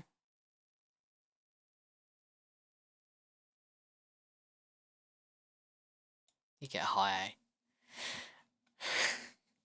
Oh, I felt the souls of a million gamers cry out and then be silenced. That's the quote, right? Wish I could remember the games I played this year. Okay, yeah, thank you. Thank you, Adrian. I'm glad I have your approval. Um, yeah, no. Spider-Man 2, bloody brilliant game. The opening is really strong. Um, the gameplay just throughout the game is really bloody sick. As I say, I would love more gadgets.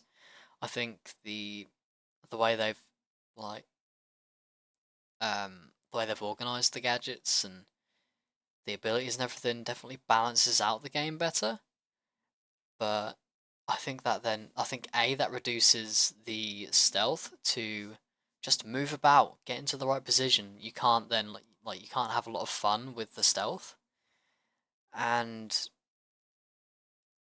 it I feel like it takes something away from the combat in that you can't like mess around with different gadgets and do these really sick things where you take out a bunch of enemies at once.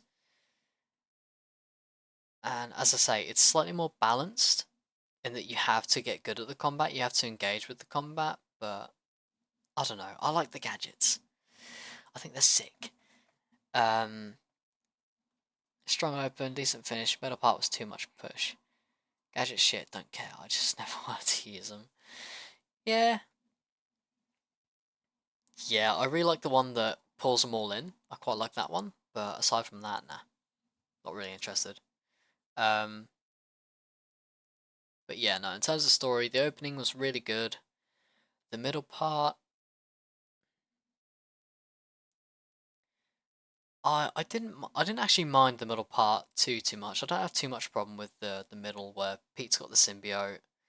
Um, Miles is out looking for Lee. I used them when I needed to try, but it just ain't fun. So I'm being a genius, always doing gadgets that express that side of him being mechanical glass.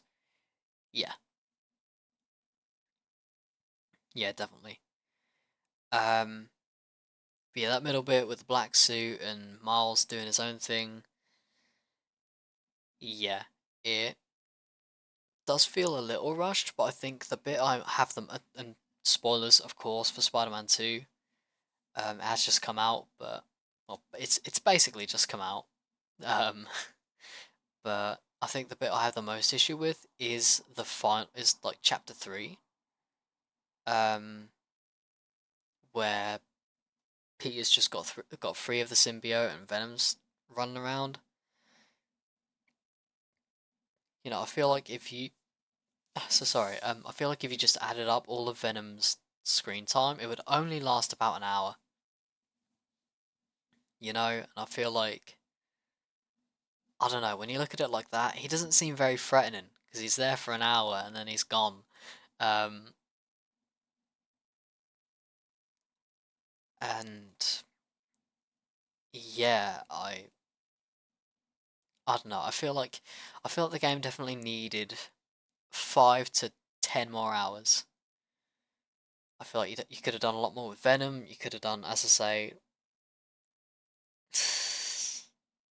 shut up. Miles doing his own thing. 1-on-1. Uh, this could have been a great game if the final fight was Pete and Miles. Then we got some very venomous. No, no, I don't agree. I still think I think where this game ends is good. Um, I feel like if you tried to cram Venom and Green Goblin and maybe Doc Ock, he's probably come back. I feel like that's a bit too much. You know, with all the emotional weight that Green Goblin and Doc Ock would bring with them, I feel like that would be a bit too much. So I feel like where this game ended is perfect, but I just feel like it was all a bit rushed. Game felt crammed as fuck. Yeah, definitely. Just looking at the length itself, obviously it's a good length for a game, but like with the story they wanted to tell, I feel like you needed more hours to it. Um, Reese, I challenge you to Scrabble. No, not yet. I'm doing a tier list. Please. I've never played Scrabble. Nah, I mean SM3 is basically just the Venom sequence. The SM4 can be Gobs and Docky. Oh, Persona's so high. Fuck yeah, dude. Persona good. Adam Morales could have worked too. Scrabble.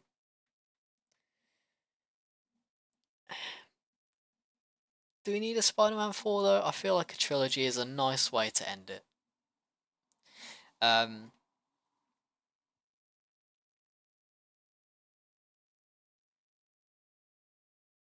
but yeah, no, as I say, Spider-Man 2 intro was good, middle was pretty good. I do agree that like I didn't have as much issue with the middle as a lot of people seem to have, but it definitely could have had more to it. The end, the Act 3, the ending is where I have most of my issue, but it's definitely yeah, the game's definitely too short. But overall, it is very very good story wise. It while it doesn't cover all the bases that it should have done, I feel like again just with the lack of time, it's I think it's a similar case as God of War, where it starts where I wanted it to, and it ends where I wanted it to. So at the end of the day, it's not, you know, egregious, especially because the writing is good overall. You know, so yeah. Does that make sense? That made sense in my head, that comparison. But yeah, SN2 will end up they put a trilogy if SN3 pulls off. Yeah, and the end just felt like sort of mid as an experience. Yeah, I wouldn't quite say like I don't. Yeah, don't get me wrong. I don't think this game is mid. I still think it's really really good. You know, that's why I've put it in A tier. But it's definitely I think for the story, just as an overall experience, it's definitely not as good as The first or Miles Morales. Yeah, same with God of War Ragnarok. Same with Horizon. Yeah, well, you're only right about one of those. Sorry.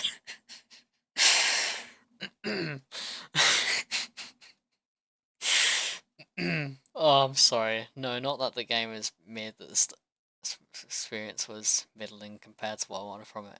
Yeah, okay, I got you. I got you. I'm sorry.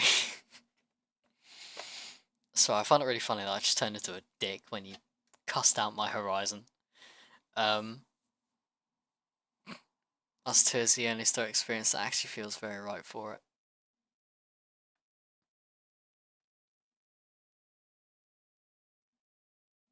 Yeah. Well, at least you like The Last of Us 2. Sorry. Um, you're a dick usually, that's ground. Oh, I'm sorry. I love you. Give me a hug. Um, no. But what do we play after this? Um, Where's Edge? Where's Edge? Where's Edge? Where's Edge?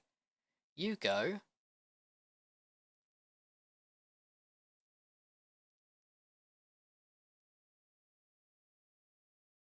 Here. You go right there because you're a very good game, but I had a lot of technical issues getting you set up on PC, and for that, I hate you. But not a lot. um, yeah, being forced to play this on mouse and keyboard definitely soured my experience a little bit, but yeah, overall, Mirror's Edge, very good game, very good vibes. I'm eager to see how I compare the two of them after playing them basically back to back. Mirror's Edge and Mirror's Edge Catalyst. We still haven't completed it yet, but yeah, once we do, Mirror's Edge is not better than Valheim. Probably not. I'd say they're probably about the same. But I don't know, dude. I like linear experiences. Valheim is big and open, and it's not my favourite kind of game. Shadow the Hedgehog.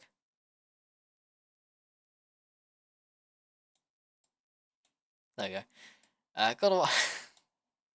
No! Oh, fuck. Well, sorry, God of War Valhalla. You're stuck down there now. Hi, Tailgate. Hi. How are you? Hope you're well. I'm making Adrian mad. Shadow the Hedgehog. Ignore God of War Valhalla being down there. That was accidental. Um, yeah, Shadow the Hedgehog.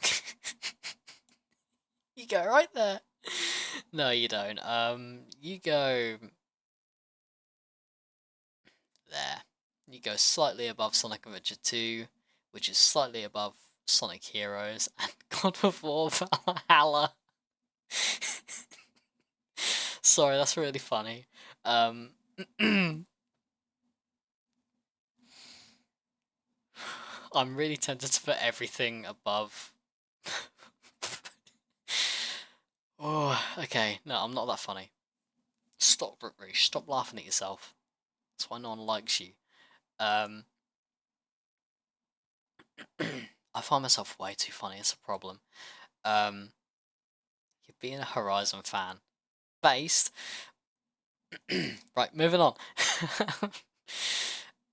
First Robocop Rogue City today, pretty fun game. Very nice. Very nice. I remember seeing Ethan's video on that. Looked decent enough. Not exactly something I'd be interested in, but yeah.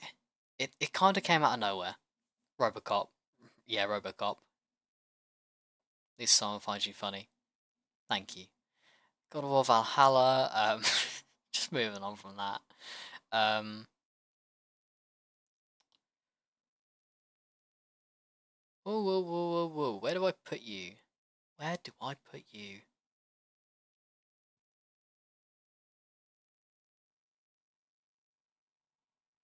I really don't know.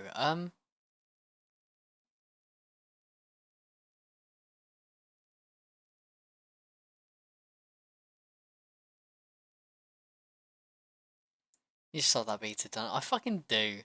B tier is kind of like it's just my designated. Yeah, it was a solid game. I don't have too much bad to say about it, you know? C is where it starts to get like, I either don't like the game or don't have too many thoughts on it. Um, we'll rearrange everything if I feel like we need to, but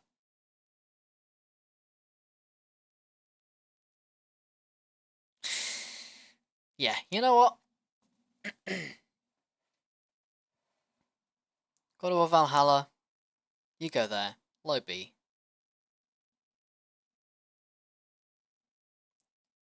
Adessus. What does that mean, Adrian? What do you mean by that? What did he mean by this? Is he stupid?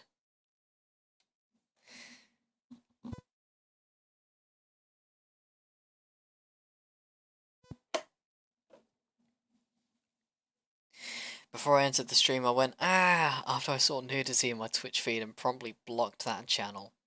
Was it actual nudity or was it artistic nudity where it's just the top half? Or did you actually see a bob or a vagny? We need to know. And also, put the channel in the chat for scientific reasons. Don't do any of that. Don't answer that question, as a matter of fact. I don't want to know. But yeah, God of War Valhalla. I think I've mentioned this in the Discord, but yeah, I didn't hate where Ragnarok ended, so I didn't go into this like, oh, it's gonna be shit. I, I'll take it. I'm sorry to hear that, man. What disease are called? We know to avoid it as soon as possible. That's a more appropriate response. Thank you, Adrian. What are you fucking 2 FC 2024 ads FML? Damn, I'm sorry. Um, are you back from the ad or is it going on now?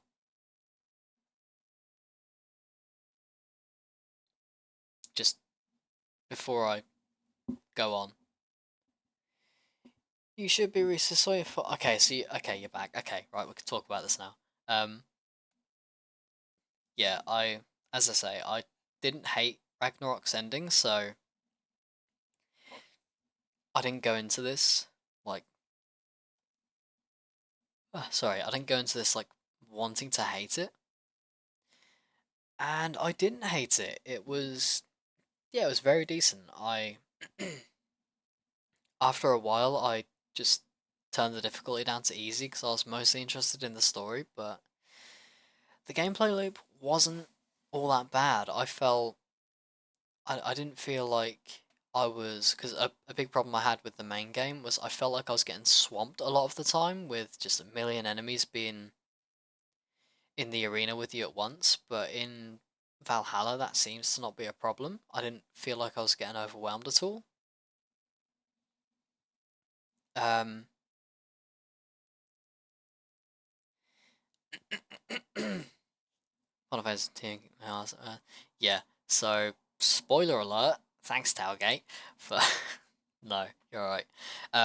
Yeah, obviously spoilers for God of War Valhalla. During the gameplay loop in Valhalla, I must say it plays into the story well. It does, yeah, and yeah, as Tailgate says, the boss fights, the big boss fights with Tyr are some like really fucking cool. I that's probably the most fun I've had with any of the bosses or what with a boss in a while.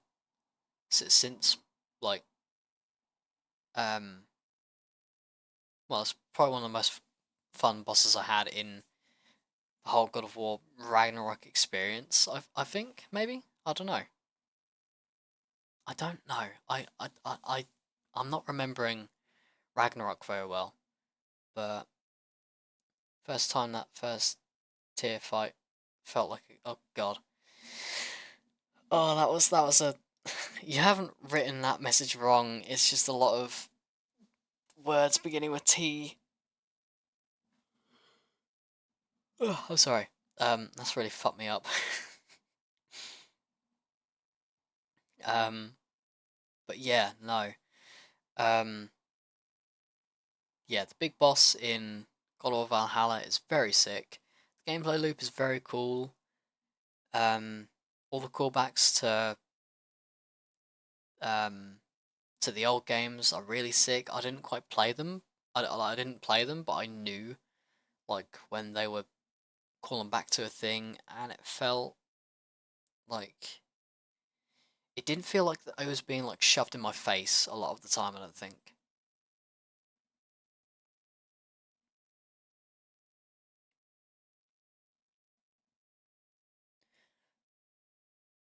I got the Lake and its expansion as a free key bunch. Try that unrelated to this, but yeah. Ah, okay. Very nice.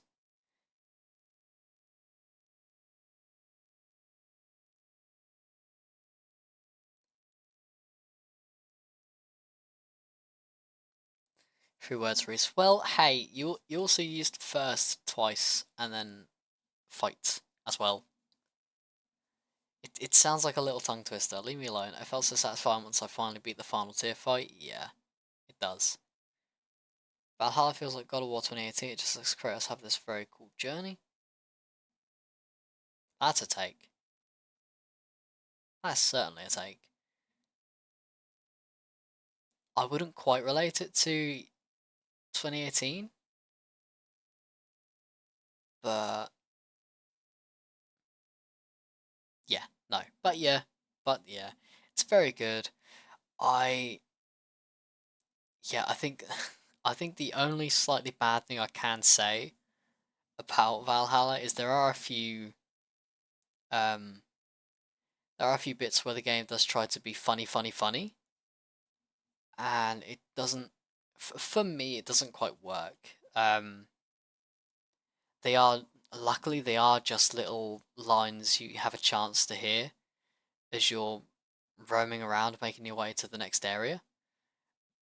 But it did get kind of annoying. Like why is God of War being funny now? Why is the God of War and pals making quips? Yeah, that's the thing they sort of introduced in Ragnarok, and I wasn't a fan of it there. I'm not a fan of it here, but that's okay. As I say, it's a very minor thing. I'm really reaching with that one, but I suppose if I had to say something I didn't quite like about it, it would probably be that. Um, oh yeah, no, I don't think you've gotten to them yet. If you've just done the first, if you've just done the first tier fight, it's like, yeah, I don't think you're quite there yet. Ah yes, streams complains the game has humor. That's exactly what I'm saying, Adrian. You get it. I really fucking hate Spider-Man because he's quipping all the fucking time. He makes me want to slam my head into a wall. um, no, that's not what I'm saying. I just find it weird that, as I say, God of War and pals are making funny quips when they didn't in 2018. It's like it feels like a slight tonal shift. It is the only God of War without a big bit of humor. Yeah, and it's good. I don't mind them too much. I should say. I should make it very clear. They're not a they're not an issue at all. They're a very nothing issue, but I don't know. It's a minor thing that I don't like. It doesn't ruin the game. I should say. I'll make it very clear. It's an external shift. It's just that it's your only point of reference. Oh, I don't want to get into this. I don't want to get into this because I haven't played God of War 1 to 3. No.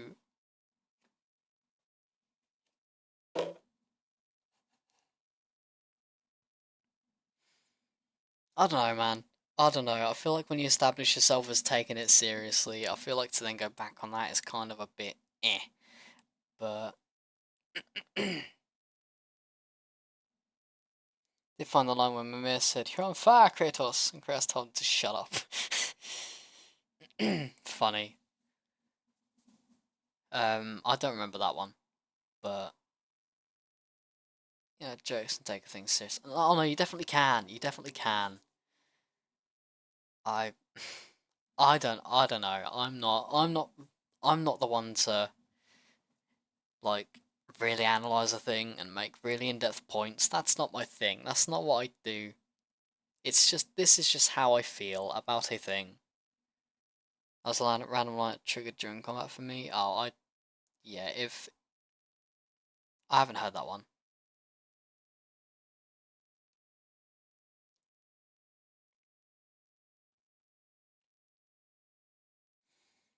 As a criticism, it just feels like it has to be one or the other, but that's how I feel about it. Yeah. Yeah. Meh. Regardless of we feel what we feel. Exactly, exactly. As I say, I'm not here to like analyze and criticize games. That is not what I do. It's just how I feel. Um,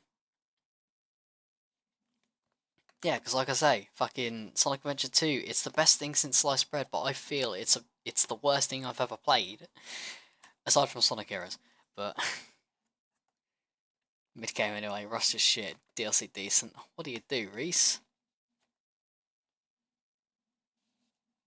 What do I do?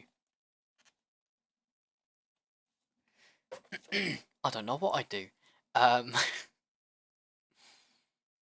but yeah, no, Sonic is just shit though, so that's fine. This is true. This we do know. At least this is something we can agree on. Um, but yeah, hey, I think you said analyzing isn't what you do. What do you do? I just said I just go off of what I feel. That's my thing. I don't look into it too deeply. It's just, yeah, this is how I feel about a game. This is why I think I feel like this about a game. Profit, but no profit. Well, that's a very tiny image. Let's get you bigger.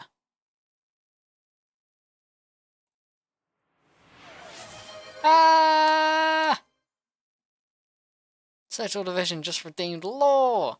That's fucking epic. Oh, no, no, nah, you don't get to do that, I'm afraid. You don't get to do that. You don't get to ask for your Law.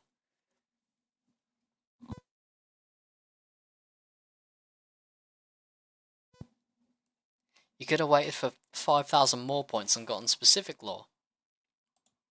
And then you would have actually gotten to ask. But I'm afraid you don't do that.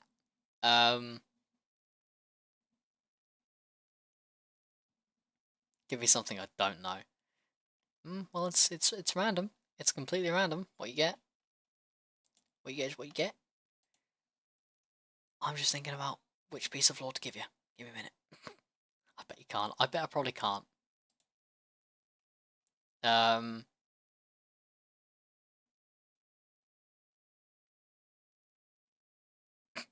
here's a random piece of lore.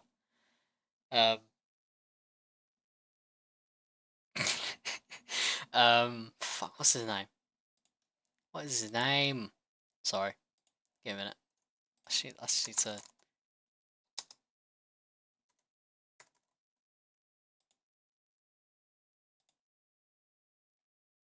Is this him?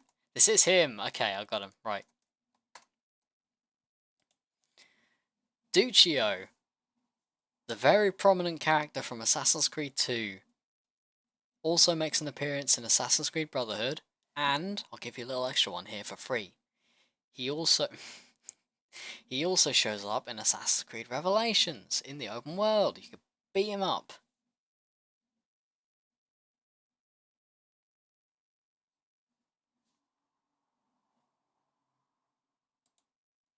Back to the tier list.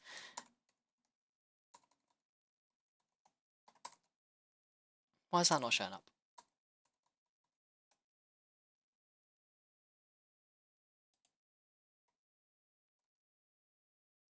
Does it need to be...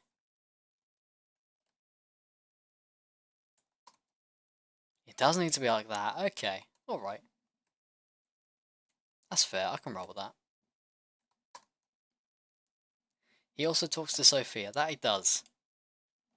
Thank you, Adrian. You're doing my job for me. Glad that you find him roaming. I did not fail. I gave you law. Guessing you saw that Sonic got hacked. A bunch of stuff from them got leaked. I did. Yeah, I did. Venom game late 2025. Spider-Man 3 late 2028, I believe. Dude, it's not 10k lore. Hey man, it's random lore. You pay for the randomness. If you want specific lore, you pay for the specific lore. This is it. I don't make the rules. Except I do.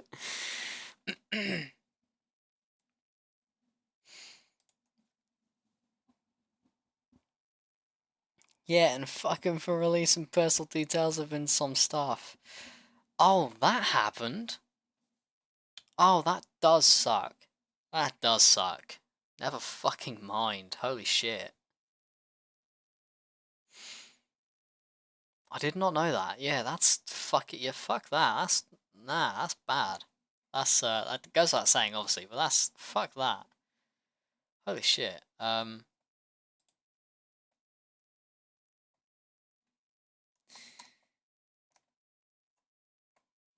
Yeah, damn, bloody damn, that's wild. Stuff like addresses, accounts, passports. Fucking hell, dude. Yeah, that is rough. Even a personal document related to Hero Lowenthal got leaked. Jesus Christ. Yeah, that's rough. That does suck.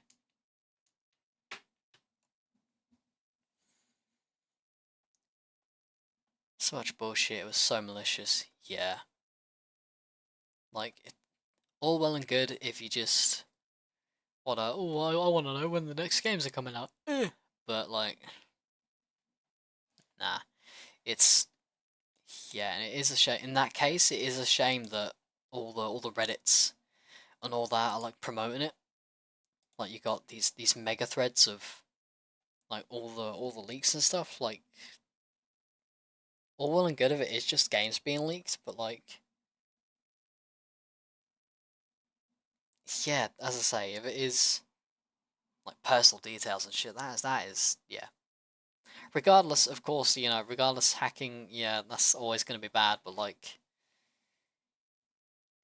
what I mean is like, if it is just game details, then sure, that's not too malicious, I guess. But yeah, personal details, nah, dude, fuck that.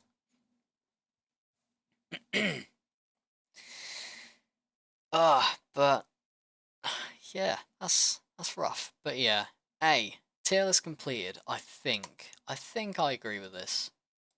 I think. Again, I do worry that I've put a bit too much in S tier, but like, I don't know. These are, as I say, I'm a very feelings oriented person. I don't like. I'm not thinking, oh, Mirror's Edge is objectively a B tier. Um, but like, yeah, I do feel like B tier is a bit too heavy. I do feel like there's too little in C tier. But then, yeah, as I say, I don't think, say for example, I don't think of Mirror's Edge as a C tier game. I don't think of Sea of Thieves as a B tier game. But I don't think it's any lower than that either. So it's just like, oh, what do I do? But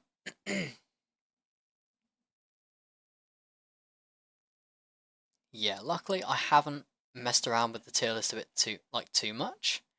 Um,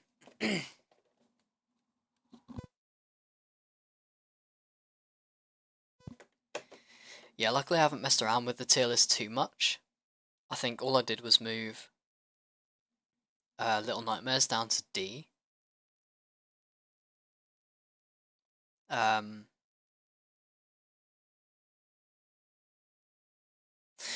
which actually, you know what?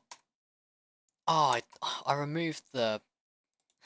Oh, I got rid of the page. I was gonna say maybe I'd like to move that up one.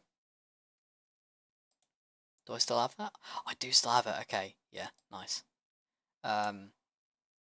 Yeah.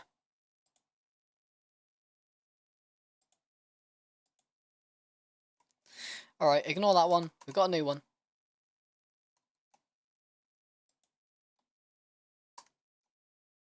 Yeah, because, as I say, with EVE Online, I got bored eventually. But, like, Little Nightmares, the DLC, yeah, just a bit of fun. Same with Sea of Thieves, just a bit of fun. Be better Discord leak. It's not a Discord leak, it's just a whatever. But yeah, no. Fucking tier list. Done. And also dusted as well. Got Sonic Heroes in the bottom there. The least I've ever enjoyed a game in the history of ever, I think, personally. As I say, I couldn't even... Oh, Reece? Oh, Adrian. Um, would you play... Let's see online. What's that? What's that? What's that? What's that? What's that? What's that? Mirrors, Sedge, Catalyst. Wow. Sorry. My summer car. Oh, okay. Is that a thing? Is that a thing? I'm assuming that is a thing. I don't think you'd lie about my summer car. Ooh, definitely maybe. That does sound like a good bit of fun. It's a thing. Is it like a mod for my summer car, or does the game just like come with it, or is it like a separate game, or what is it? I discovered it. That you did. That's your thing. That's your discovery. Top 10% My Summer Car streamer. This is true. You are a top 10% My Summer Car streamer. That's fun. Krabby! Hello, Krabby. Oh, welcome in, mate. I hope you're well. You got your 2023 badge over there, confirming that you did exist in 2023. That's what that means. I too existed in 2023, but unfortunately I don't have a badge to prove that, so I suck.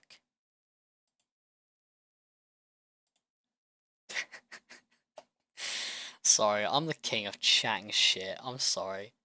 Hope you're well. Crab donkulus. Um, but yeah, I would definitely be interested in that.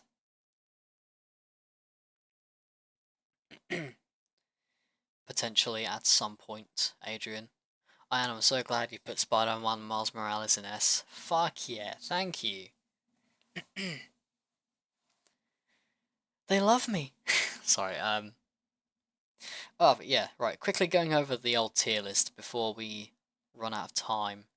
As I say, Sonic Heroes F tier, the worst thing I've ever played. I couldn't even get through the final story, or the second to last story even. I had to skip that entirely because it was bad. It was all about collectibles. That's not fun. Sonic Adventure 2, it controls like ass. The only semi-decent stages are the speed stages with Sonic and Shadow. Everything else sucks. Um, Shadow the Hedgehog, it controls better than these two, but the fact that you have to play so many levels to get the true ending, or the final ending, um, sucks. Especially when some, like, the level design and some of the objectives are kind of annoying. Although that being said, the level design in these games is definitely the best I've played since Sonic Adventure 1. I wasn't falling off the map quite as often. Which is good. Which is a good thing. Gonna cry. I felt like I was gonna cry playing these games. EVE Online, I streamed that a couple times. I played it a lot on my own time. decent enough game. Not entirely my thing, but I found it quite relaxing just going out and doing a bit of mining and then finding the right space station to sell my ore to. Yeah, a nice chill game, and it has a lot of potential for like play styles and shit, like different play styles, and I think that's really cool. I can definitely see how you'd get addicted to it. If you aren't religious, find God. That's a paraphrase for sure. Um, oh, I do have. Oh, fuck. Sorry, we have to skip this for a minute. I've got a really funny clip I need to show you. Oh, I hope I still have it downloaded. Sorry. Well, they're a bit different because they're like, I don't know, they were like one-time games, and I didn't even Fortnite Festival. Fuck! I forgot Fortnite Festival. No, I can't believe it. Oh, I didn't feel like Fortnite was important enough to put on my list. Lethal. You played them. Yeah, well, I also played older games that I also played in 2022 in here, but I didn't put them in. I'm sorry. Okay, right. Is that on the screen? Can you see that? That is on the screen. You can see that. Okay, right. You ready? Ready, chat?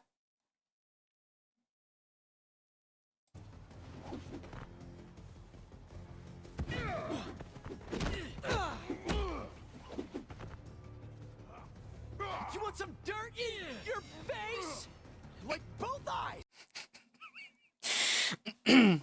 Bro heard that insult and just died.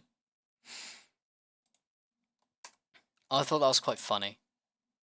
That gave me a nice chuckle when the person just dropped dead in front of me.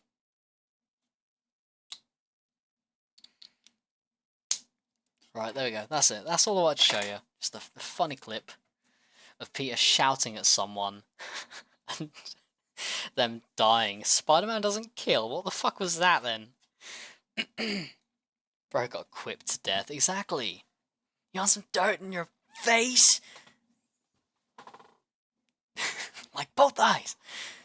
It did make me laugh.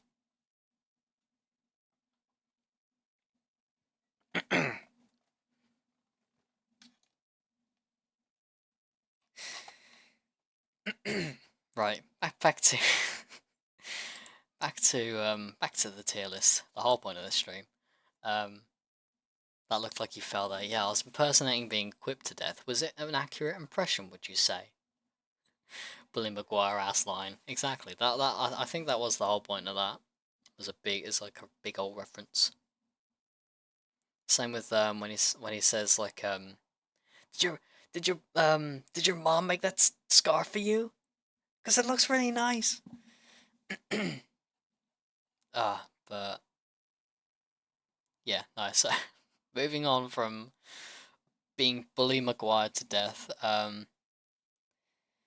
Little Nightmares, Secrets of the Maw, a fun little DLC. Sort of just carries on the vibes and atmosphere of Little Nightmares. Don't have too much to say about it, good or bad, but it was very good. I enjoyed it. I enjoyed the main game. I enjoyed the DLC. I'd like to hop into the second game at some point, especially because now they're working on a third game. And Sea of Thieves, we streamed a lot of that this year. I like as someone who's been playing the game sort of on and off since 2018, but only really got back into it this year. I I really enjoy it. I think it's come a long way since the release. The player base, from my experience, has calmed down a lot. You do still get some players who will just chase you to the ends of the earth. But like it's nowhere near as frequent as it was back in the day. And overall, it is just a very fun, relaxing little pirate game with a little bit of chaos in there. God of War Valhalla, yeah, as I say, I think it's a nice continuation, a nice sort of epilogue from God of War Ragnarok. It's got a good story. It's got really fun gameplay. I feel like it's actually improved from the main game in that you don't get swamped with enemies anymore. So it actually sort of allows the combat to shine a bit more. And yeah, overall it's just a really good DLC. Son of the Arrival remake. Um, yeah, as a big fan of the original game, as a big fan of indie horror in general, I think it's a really solid game. Um, it's got a lot of nostalgic. God, sorry, throat's getting tickly.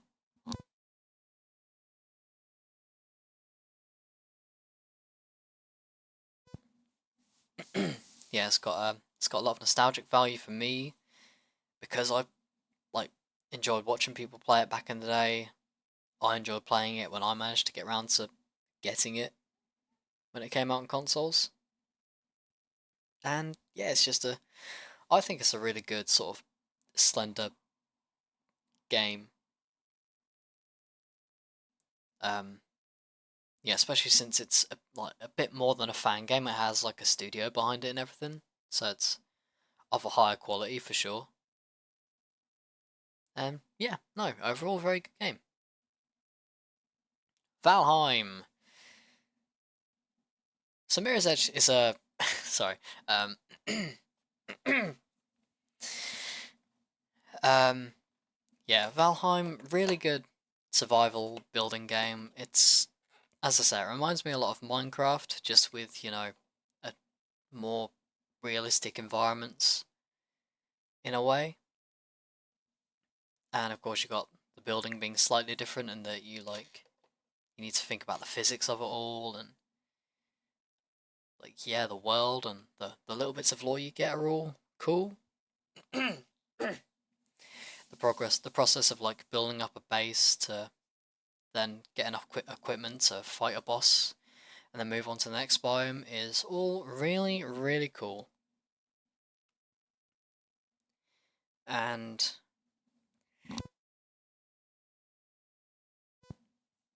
yeah, overall I really enjoyed it. I really enjoyed playing it for 100 days with the boys, building up a little community base. I thought that was it was really vibey.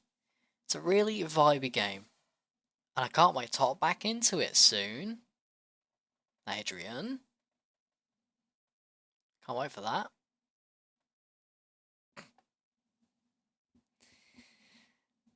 No, but yeah. Valheim, very good game. I do thoroughly enjoy it.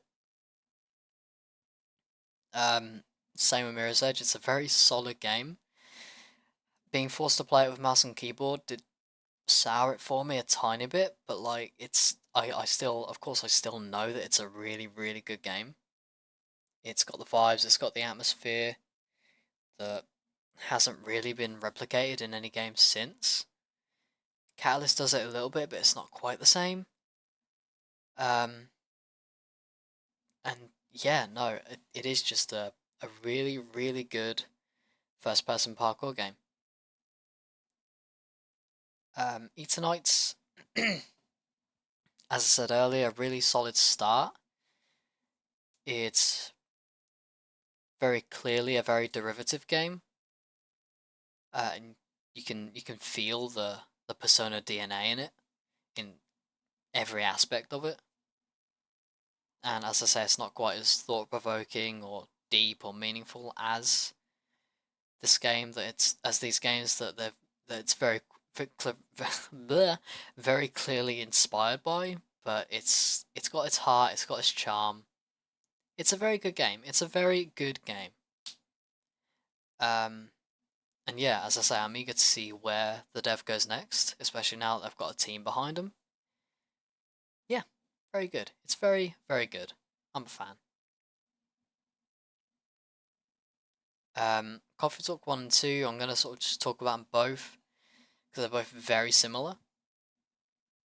But, but yeah, they're very good games. They're very unique compared to a lot of most other indie games I've played.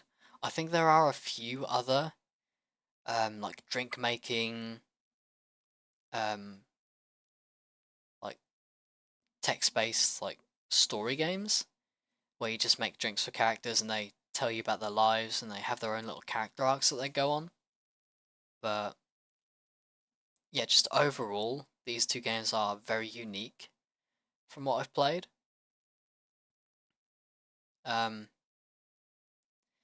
and like I love the characters. I like the sort of subtle world building that they have, especially since it is basically just our world, but instead of it being entirely humans, there's the whole problem of that. There's like the very real issue of, oh, these people are different from us, so we don't like him. That that is like a thing that is touched upon. It's like a very real issue that these games do that. They sort of like touch on real world issues, but in this very unique way because it is also that added layer of, oh, there aren't just people anymore. There's werewolves and elves and fairies and all that shit. And it's yeah, it's really interesting. I do have that criticism about like being punished for making the wrong drink and like being locked out of endings and stuff, even though the instructions are so vague and you only get and you only get so many tries to make drinks before you're forced to just serve. But it's not the end of the world. It's still there's still, as I say, there's still really good games. I've 100%ed the first game. I'm looking forward to eventually going back to getting the platinum for the second game. And yeah, no, they're just at the end of the day, they're just really fun games. I do enjoy them quite a bit. Minecraft, moving on to A tier, we've got Minecraft. Very cool game. It's changed a lot since. Sorry, there's a motorbike outside. Obviously, Minecraft's changed quite a bit from, the glory days 2014, 2015. But I still like it. I still think it's very strong in the aspects I enjoy, which are, the exploration, and like discovering new things, new places. Um, and yeah, no, it's just like I don't have too much more to say about Minecraft that hasn't been said already, good or bad. But yeah, no, it's a really good game. Portal 1 and Portal 2, again, they're quite similar, so I'm just going to cover them both. Um, yeah, they're both really solid games. They have like really like fun and engaging gameplay, obviously with the portals. Who'd have thought? Um, and the subtle world bit. This is kind of a thing I do really appreciate. Really subtle world building and lore, and these two games really sort of specialize in it with the obviously little like hideaways you can find in them that sort of tell you that, oh, something is not quite right. Um, and that's sort of the thing that's the reason I put Portal 2 above Portal 1 is they expand on that by letting you explore old aperture. And yeah, I think that section of the game is really cool. Where you get to, you spent an entire game exploring what is, and then you're thrown deep underground and you end up exploring what was. And I think yeah, that's just really hype for me.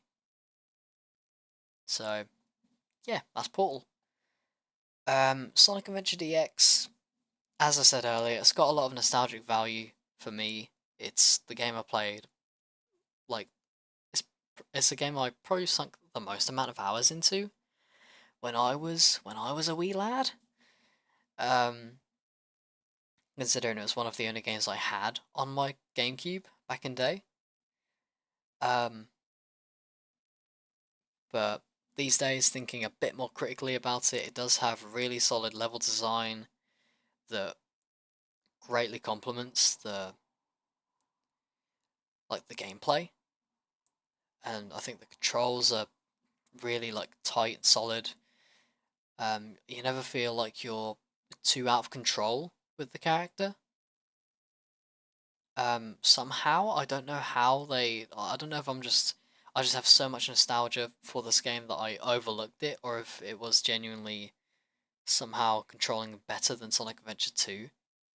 But that's, from what I remember, that is how it felt. It feels like it controls a lot better than SO2. Um, and yeah, I think all the characters having similar gameplay, in that most of them are start at the start of the level, run to the end of the level. Um, while that might be a bit boring for some, it is better than Sonic Adventure 2's alternative of you play as Sonic, you play as Shadow, it's the classic Sonic gameplay, and then you play as Tails and you're in a shooting gallery all of a sudden. Um, or you're driving a car. I feel like, especially when the controls for those are worse than the main gameplay, it's like, yeah, I definitely prefer the way Sonic Adventure 1 does it, where it plays it safe by having all the characters play very similarly. And that's, as I say, I think it's better than the alternative of having the gameplay be varied but bad. Um, but yeah, no, Sonic Adventure DX, good game, very good game. Even better when it's modded to bring back everything that was sort of lost with the DX version over the original Dreamcast version. But yeah, overall, really good game. I quite liked it. Spider-Man 2, I'm going to be very quick with this one because as A, we're running out of time, and B, we sort of covered this one second to last, but Spider-Man 2, yeah, very good game. Really solid opening act. Pretty good middle act. And then I think the third act for me was the weakest. But overall, it started where I wanted it to, it ended where I wanted it to. Story was all good that way. Um, Gameplay, I think overall is on a similar level, if not slightly better than Spider-Man 1 and Miles Morales. But there are a few minor aspects that I miss, like the gadgets, as I say. I feel like um, I sort of prioritize or I far more enjoy the fun aspect of Spider-Man 1's combat with all the gadgets as opposed to Spider-Man 2's balanced gameplay with you being limited and just um like having to really get good at the combat as opposed to being able to think of a like fun and unique way of getting out of the combat situation with your gadgets. Um so yeah, no. Overall I prefer these two, but Spider-Man 2, yeah, really solid game. I'm excited to see where they go in the future. And S tier, I get to finally talk about Persona again in a minute. Oh, big stretch. I'm sorry, I'm tired. Yeah, Spider-Man 1 and Spider-Man Miles Morales, gonna talk about together. Really, really good games. As I say, overall, I think they're both better than Spider-Man 2. Um, where I feel, oh, sorry, pardon me, where I feel these two are more like consistently good. Spider-Man 2 is like has ups and downs. And yeah, I think that's basically pretty much all I have to say. If I'm trying to be quick and concise about this, they are, as I say, just more consistent with their quality, I think. I put Miles Morales above Spider-Man 2018 because I just connect with Miles' story a bit more, with it being that more personal journey. Um,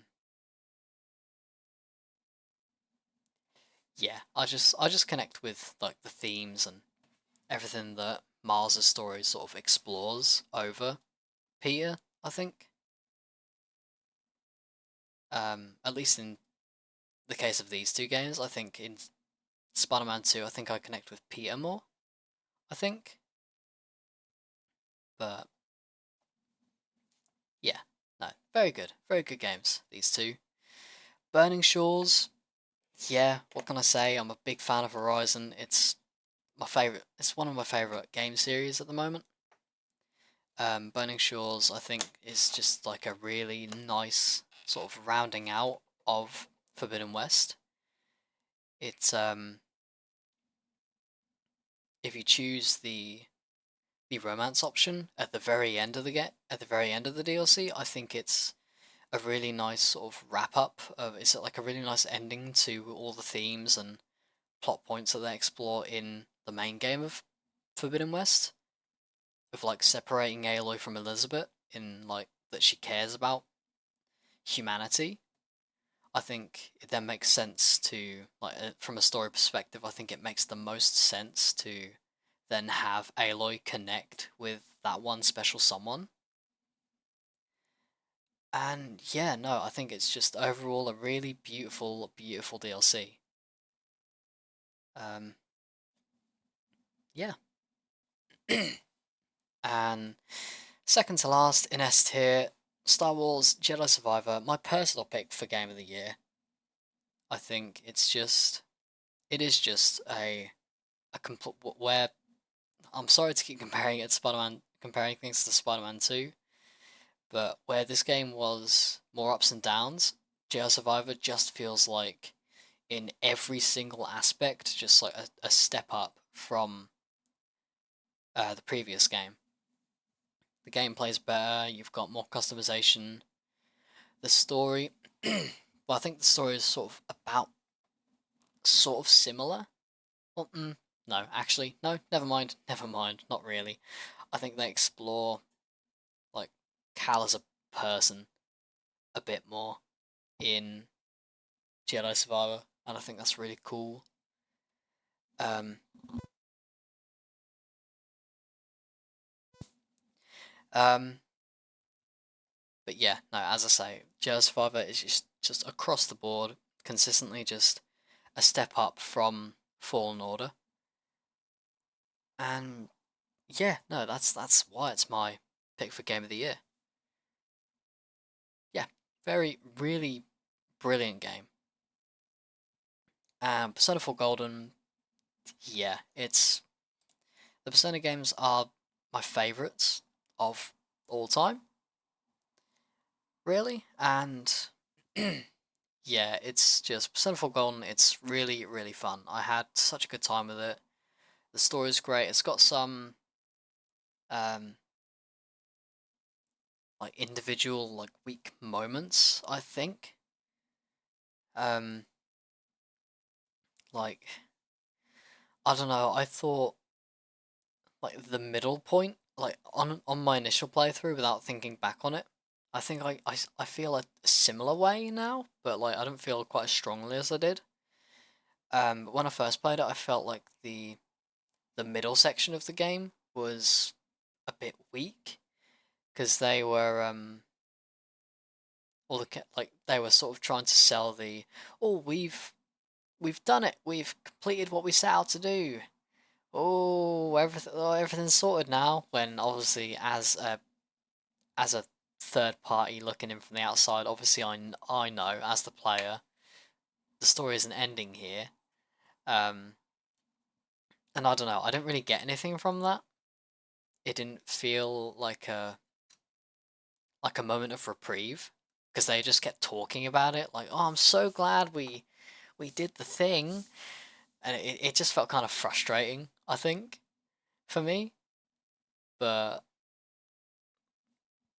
like I don't feel quite as strongly about that anymore. But yeah, I just think that was like the weakest point in the game for me. But aside from that, it is just like a really bloody brilliant game with amazing story, characters that you really deeply connect with, as is sort of Persona's status quo is character, especially if you do all the like social links for your party members where they really get to sort of evolve, and like go on their own journeys and stuff. And I also thought, just to really quickly touch on the Persona 4 Golden exclusive content, I really enjoyed all of it. I thought, I don't know, the game, like when I was trying to imagine the game without it, it was like it was weird. It was weird. It was like playing Persona 5 without the royal content, or for me, because I'm a Fez fan, it's like playing Persona 3 Fez without the answer. Um, it doesn't feel right. I don't think I'd enjoy the game quite as much as I do if it didn't have that little bit extra. Um, but yeah, yeah, I think that is it. I think that is it for the old tier list. I do think. But the bing, but the boom, get all that closed.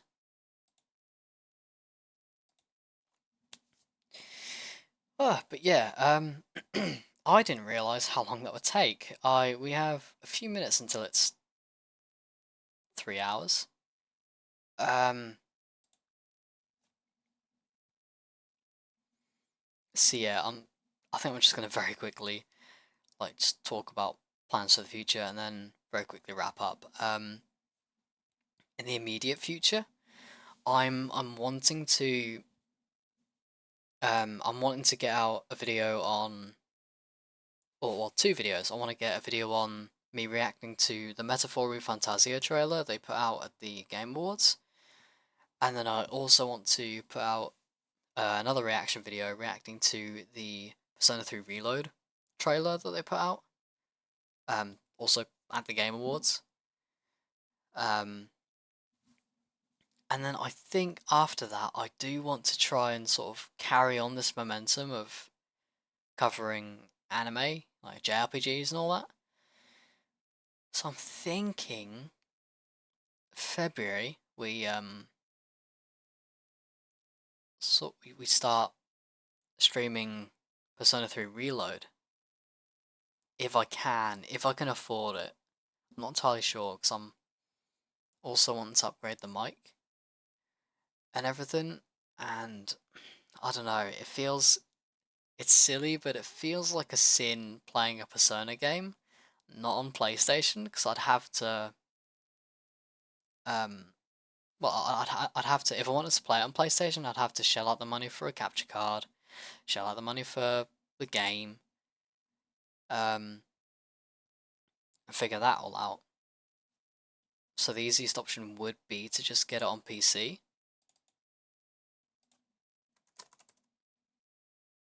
Um, I don't know if they've put out like I don't know if they put out what is it, like minimum requirements. Oh, they have. I mean, not that it matters anyways. I'm sure I could run it easily, but like, oh yeah, yeah, they have.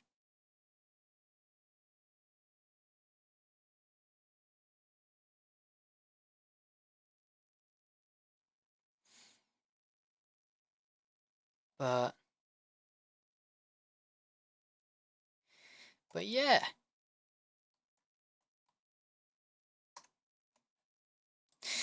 But yes, I'm thinking maybe, like, I'm not 100% sure yet, because I'm not 100% sure if I want to buy Persona 3 Reload at full price, because it's not, like, I'm not 100% satisfied with the game so far. It's not what I want from a Persona 3 remake, but I feel like because I have such strong opinions on it, it could make for an interesting stream series. You know? But we shall see. We shall see.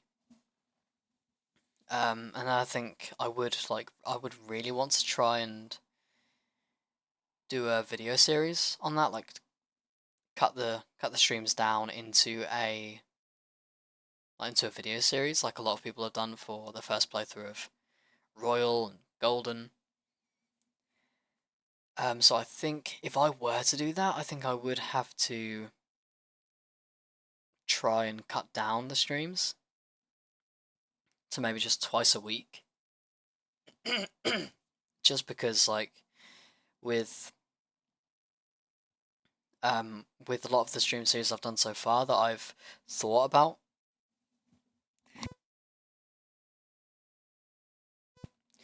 Sorry, with a lot of the stream series I've done so far that I've thought about turning into videos, it's gotten to the point where I've sort of left it, just because I've been so busy with this. I've left it and left it and left it for so long that it's then gotten just too much. Like, I'm not, I'm not turning the Minecraft series into a video series anymore. That was the original plan, but I can't feasibly do that anymore. um,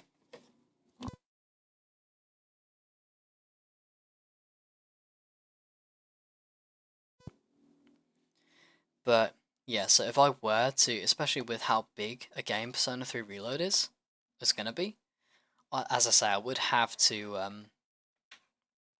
cut back on the streams to maybe just that and Sonic Saturdays, I think. So yeah, we'll see. We'll see. We'll see if I'm done with Mirror's Edge Catalyst before February, because I believe that is when it comes out, February. Yeah,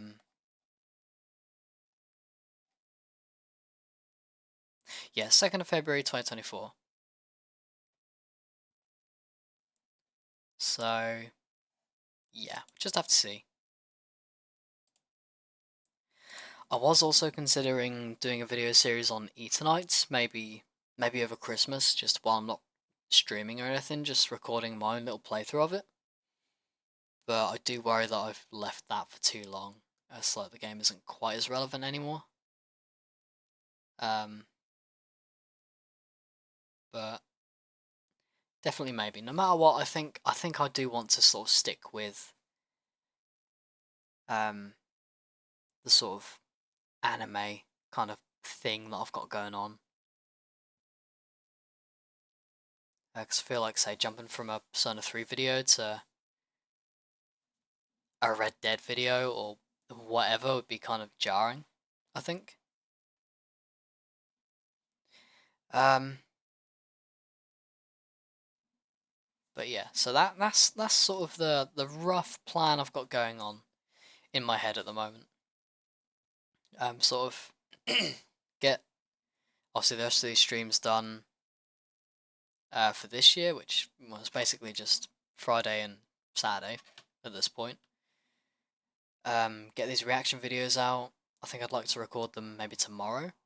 I think just one after the other, and just put them out over the course of a few days. I was actually thinking maybe just doing it. I don't think I want to do it for the entire series, but I think I'd maybe like to just do a video series on cutting the Sonic 06 streams down into videos, because I feel like, I mean, it'd be kind of weird if I did the entire series, because it'd be like, oh, for half the series you don't have a camera. So I feel like, yeah, starting with either Shadow or just going straight on Sonic 06 would be a good idea for just condensing them down into a stream series. Um, and yeah, that's about the only other thing I've sort of think of that I want to do, or that I might want to do. And yeah, no, that, as I say, that is about it. Get these streams out of the way. Maybe start working on Sonic 06 as a stream series. Get the reaction videos out of the way, and then just carry on with Mirror's Edge Catalyst, and just think a bit more about maybe playing Persona 3 Reload on stream when that comes out. Um, and yeah, I think that is about it. I think that is all I have to say on that. Yeah, no, as I say, this that's about it. This has been quite fun. I I wanted to do this as a stream because I usually, if you see my Twitter, I do I've done a thread for the past couple of years where I, like, at the end of the year I just wrap up all the games I've played. But I think that's gonna be a bit harder from here on out because I stream a lot of games now. I play a lot of games sort of between the PlayStation I've got over there and PC. So I thought, I'll just stream it, just round up all the videos live, and maybe turn it into a video. Um, maybe I'm not so now I've done it. I'm not so sure, but maybe, definitely maybe. Um, but yeah, no, I enjoy this. I do enjoy one every once in a while, just sitting down having a chat.